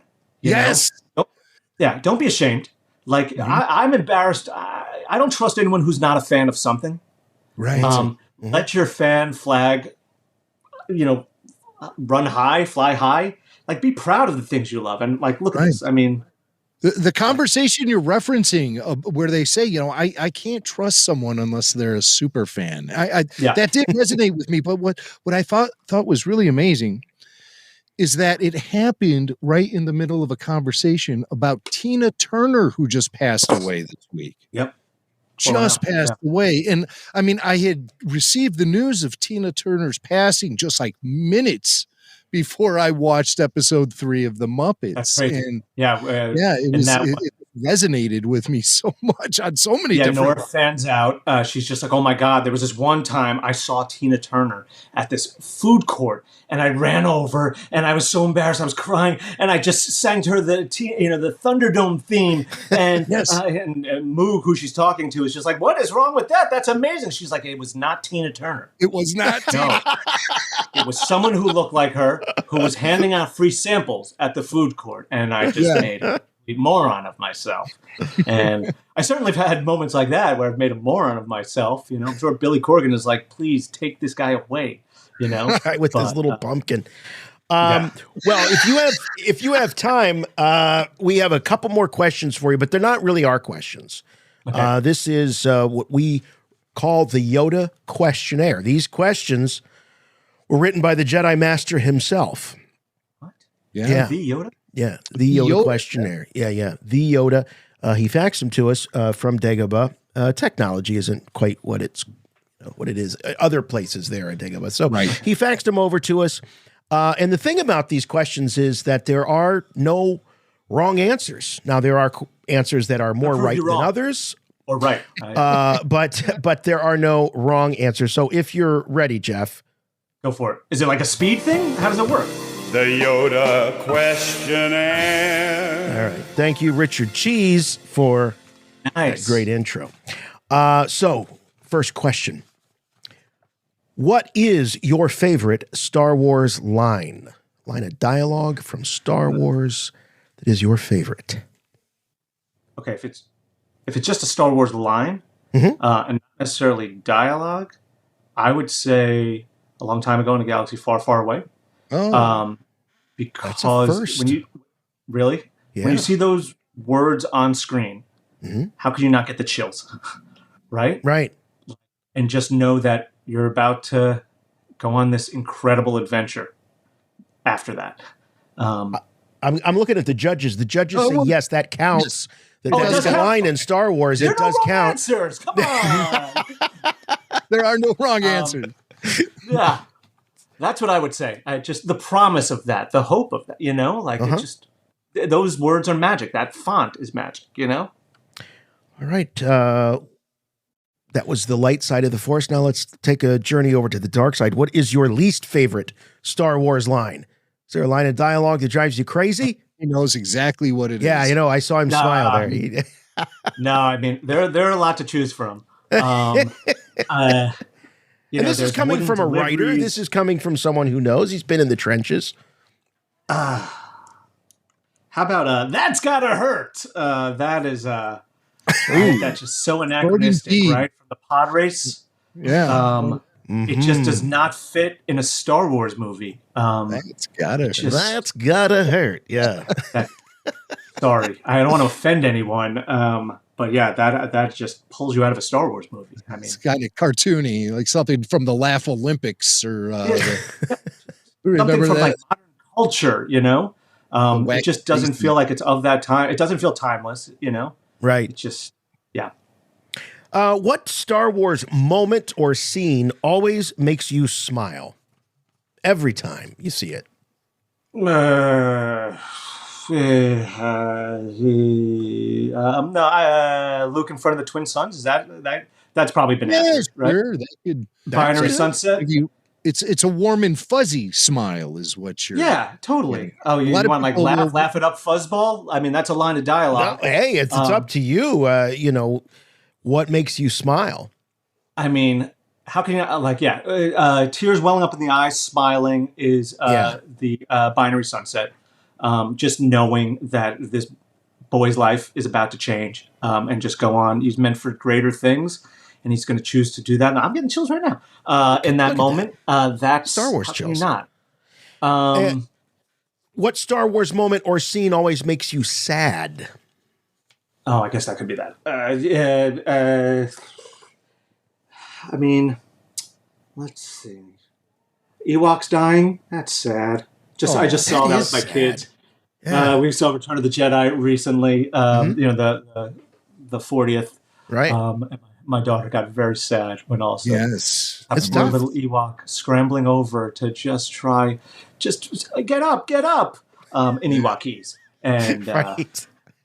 It is. It's heartbreaking. He's just laying there moaning too. He's like,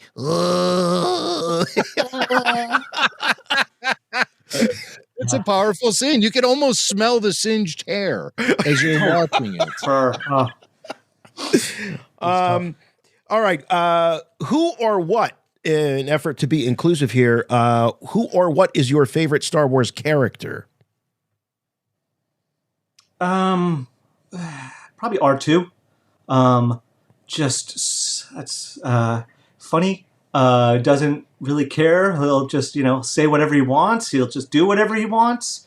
Watching it as a kid, you just wanted to be, he was the character that was your size, that just got away with everything, and sort of moved the plot forward. You could just relate to him. I guess he still sort of remained my favorite. R2. Scrappy. And who or what is your least favorite Star Wars character? I mean, the dead Ewok? Jar Jar. That one hurts. It's a popular one. It's a popular. Yeah, I know. I'm sure that answer has been made. Ahmed Best. He tried. It's a no-win situation, truly, and you just feel terrible. But that one was just. It's a tough one. Well, Jeff, you're definitely original trilogy generation. Are you someone who struggles with the prequels? Yeah. I mean, that first one, we downloaded the trailer, over hours for the Phantom Menace, and watched it as a postage stamp size QuickTime. And just like the promise of that, it was just huge. Remember Meet Joe Black?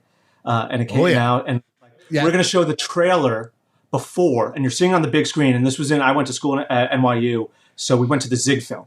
and we saw it. We all went. My pals and I went, and we saw it on the the big screen at the Ziegfeld, and just this trailer is magic. And then the movie started, and I just said, "Fast forward!"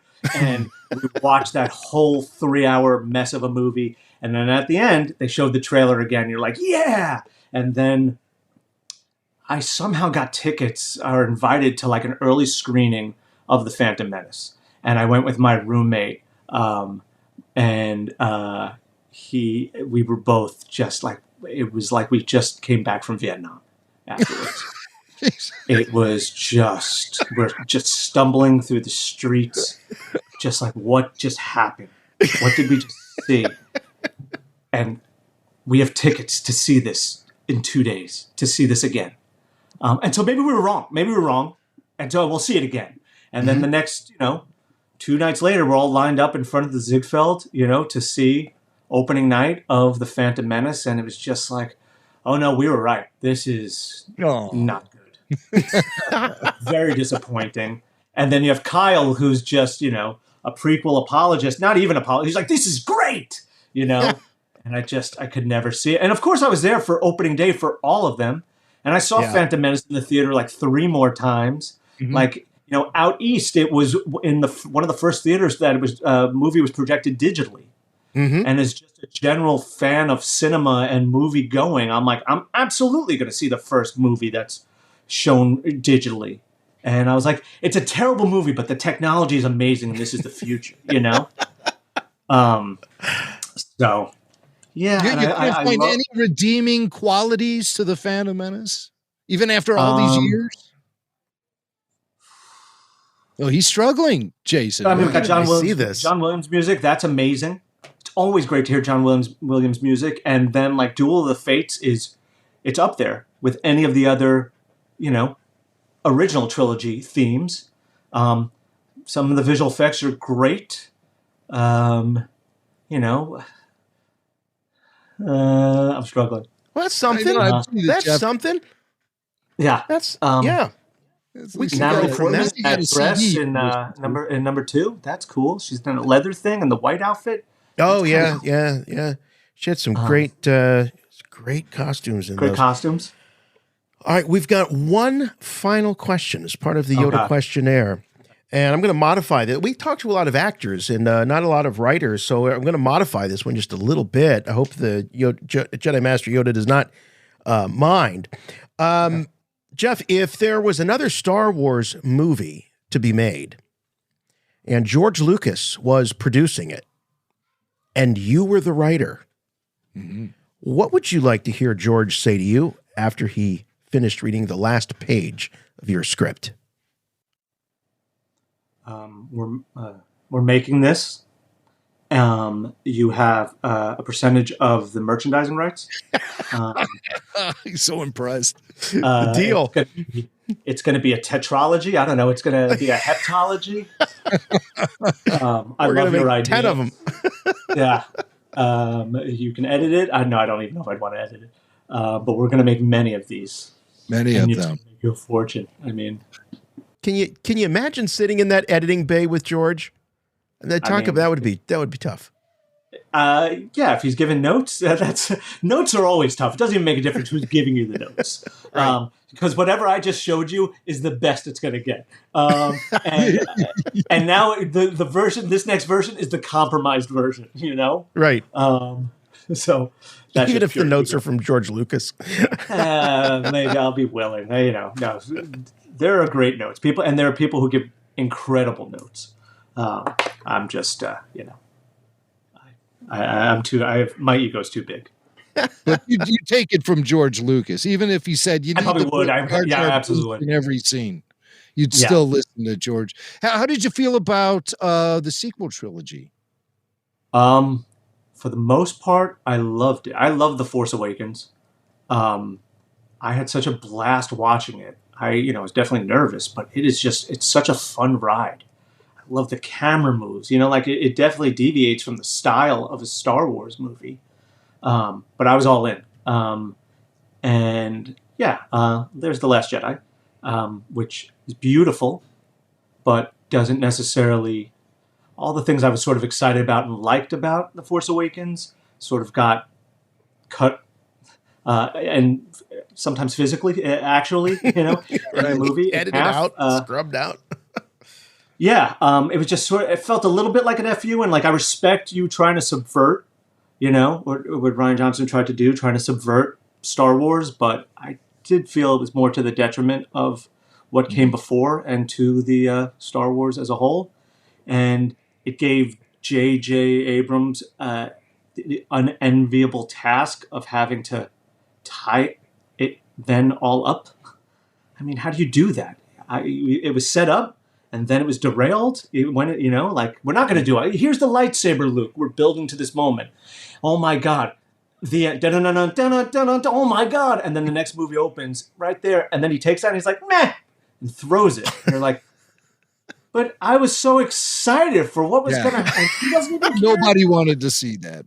Nobody. Yeah, it's just upsetting. I think he's a fantastic filmmaker. I just thought it was a little bit of an FU to the fans and to the movies, and I was sort of upsetting. And then for JJ to have to wrap that up, it's just crazy that they didn't have a ginormous plan, for this. Even a small plan, like even just totally. Any plan. Here's how it's going to go. Sense of direction, a roadmap, anything. I mean, even directions scribbled down on the back of a napkin for crying out loud. Just even the conversations that came up of who is Snoke. We could have gone so many different ways, and everyone cared who Snoke was. I mean, it was a debate, and it got us to the next movie, and then who cares who Snoke is? I'll show you your Snoke. Yeah, here it is. And then to have to bring back the Emperor in place of Snoke, just kind of stinks. It's just a little bit of a cop out, but they're wonderfully made. I love Rogue One.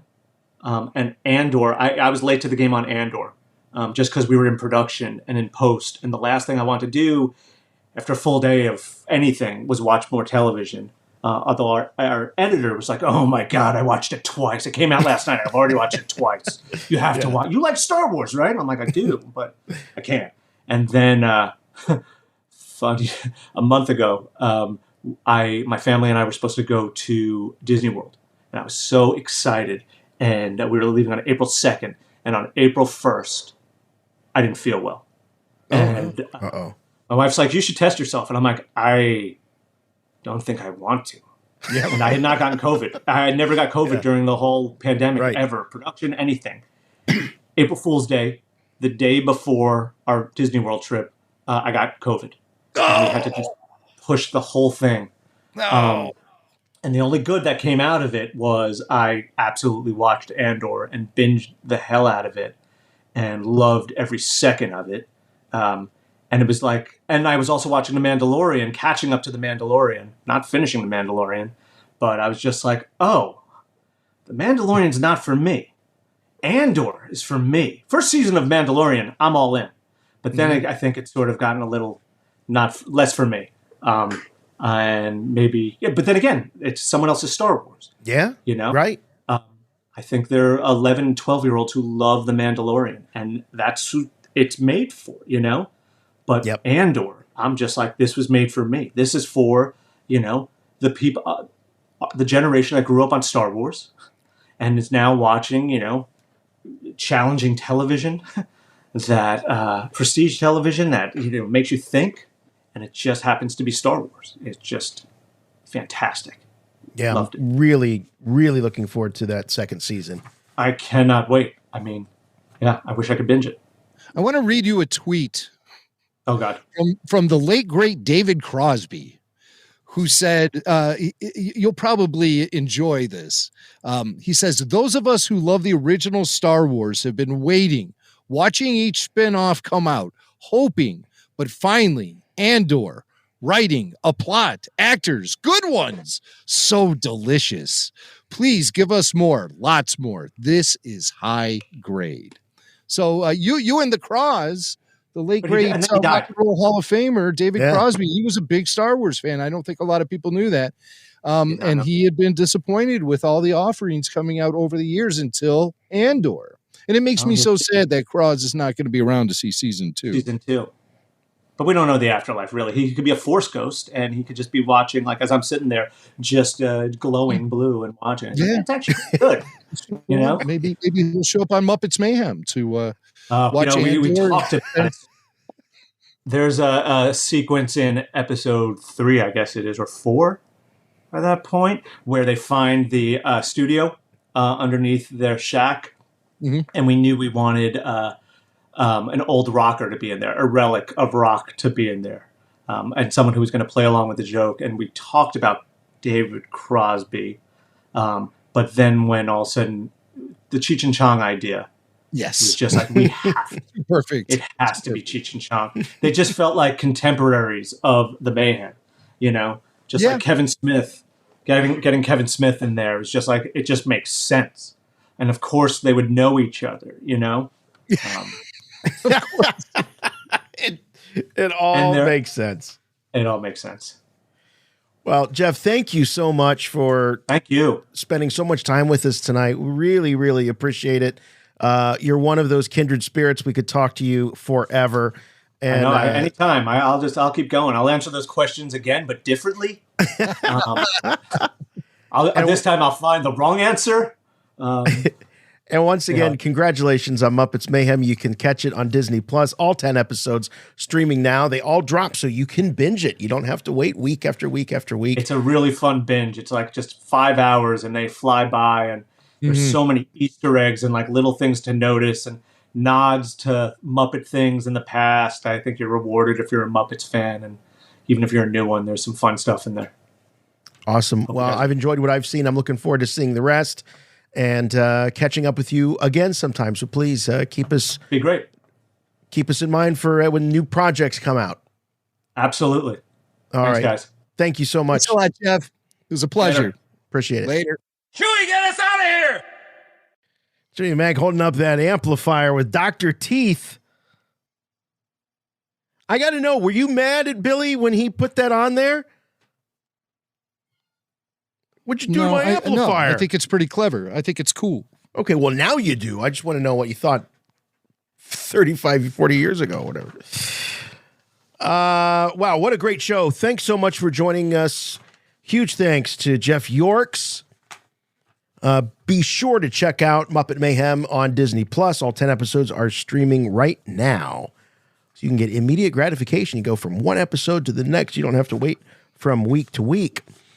If you find yourself waiting from week to week for Rebel Force Radio and you need more gratification, head on over to Rebel Force Radio on Patreon. That's right. Check it out. There are podcasts available there that will fill in the gaps for you between weekly episodes of RFR and between our live after shows that we do when there's a new Star Wars series to talk about. Check it out at rebelforceradio.com. Hit the Patreon banner or go to patreon.com/rebelforceradio. Buck, and you are listening to exclusive podcasts, et cetera, et cetera, et cetera. All the benefits are available. Please do check it out. And it really does help out the operation here at Rebel Force Radio. We really, really appreciate all the support there. And it is just one of the greatest communities of Star Wars fans you can possibly imagine. Please also watch us, like us, comment on our YouTube videos. YouTube is an emerging platform for us here at Rebel Force Radio. We're having lots of fun. The live shows that we're able to do over the YouTube streaming is just, it's a great time. We want to do more of it. And one way to do more of that is to get you all to give us the thumbs up and also comment on the videos as well. If you're new to Rebel Force Radio, it's a great way to go back and see some of the greatest hits. There's just a ton of content available there, interviews throughout the years. We've been at this for more than 15 years. So check it all out there on YouTube. Also, we're on Facebook, Instagram, and Twitter. Follow us there for all your Rebel Force Radio news. And the website, again, for all things and everything, RFR is rebelforceradio.com. But if you really want to help us out, the best way to do it is do exactly what you're doing right now, which is listening or watching Rebel Force Radio. The podcast is available on all your favorite podcatcher of choice. It could be Spotify, it could be Apple Podcasts, TuneIn, whatever. Check it out. And if your podcatcher of choice allows you to leave a review, we love to have those reviews. We have one simple rule, please. Make them good. And we'll be back next week with more RFR. Looking forward to it already. We miss you already. We'll be back next week. For Rebel Force Radio, I'm Jason. I'm Jimmy Mack. And remember, The Force will be with you, always.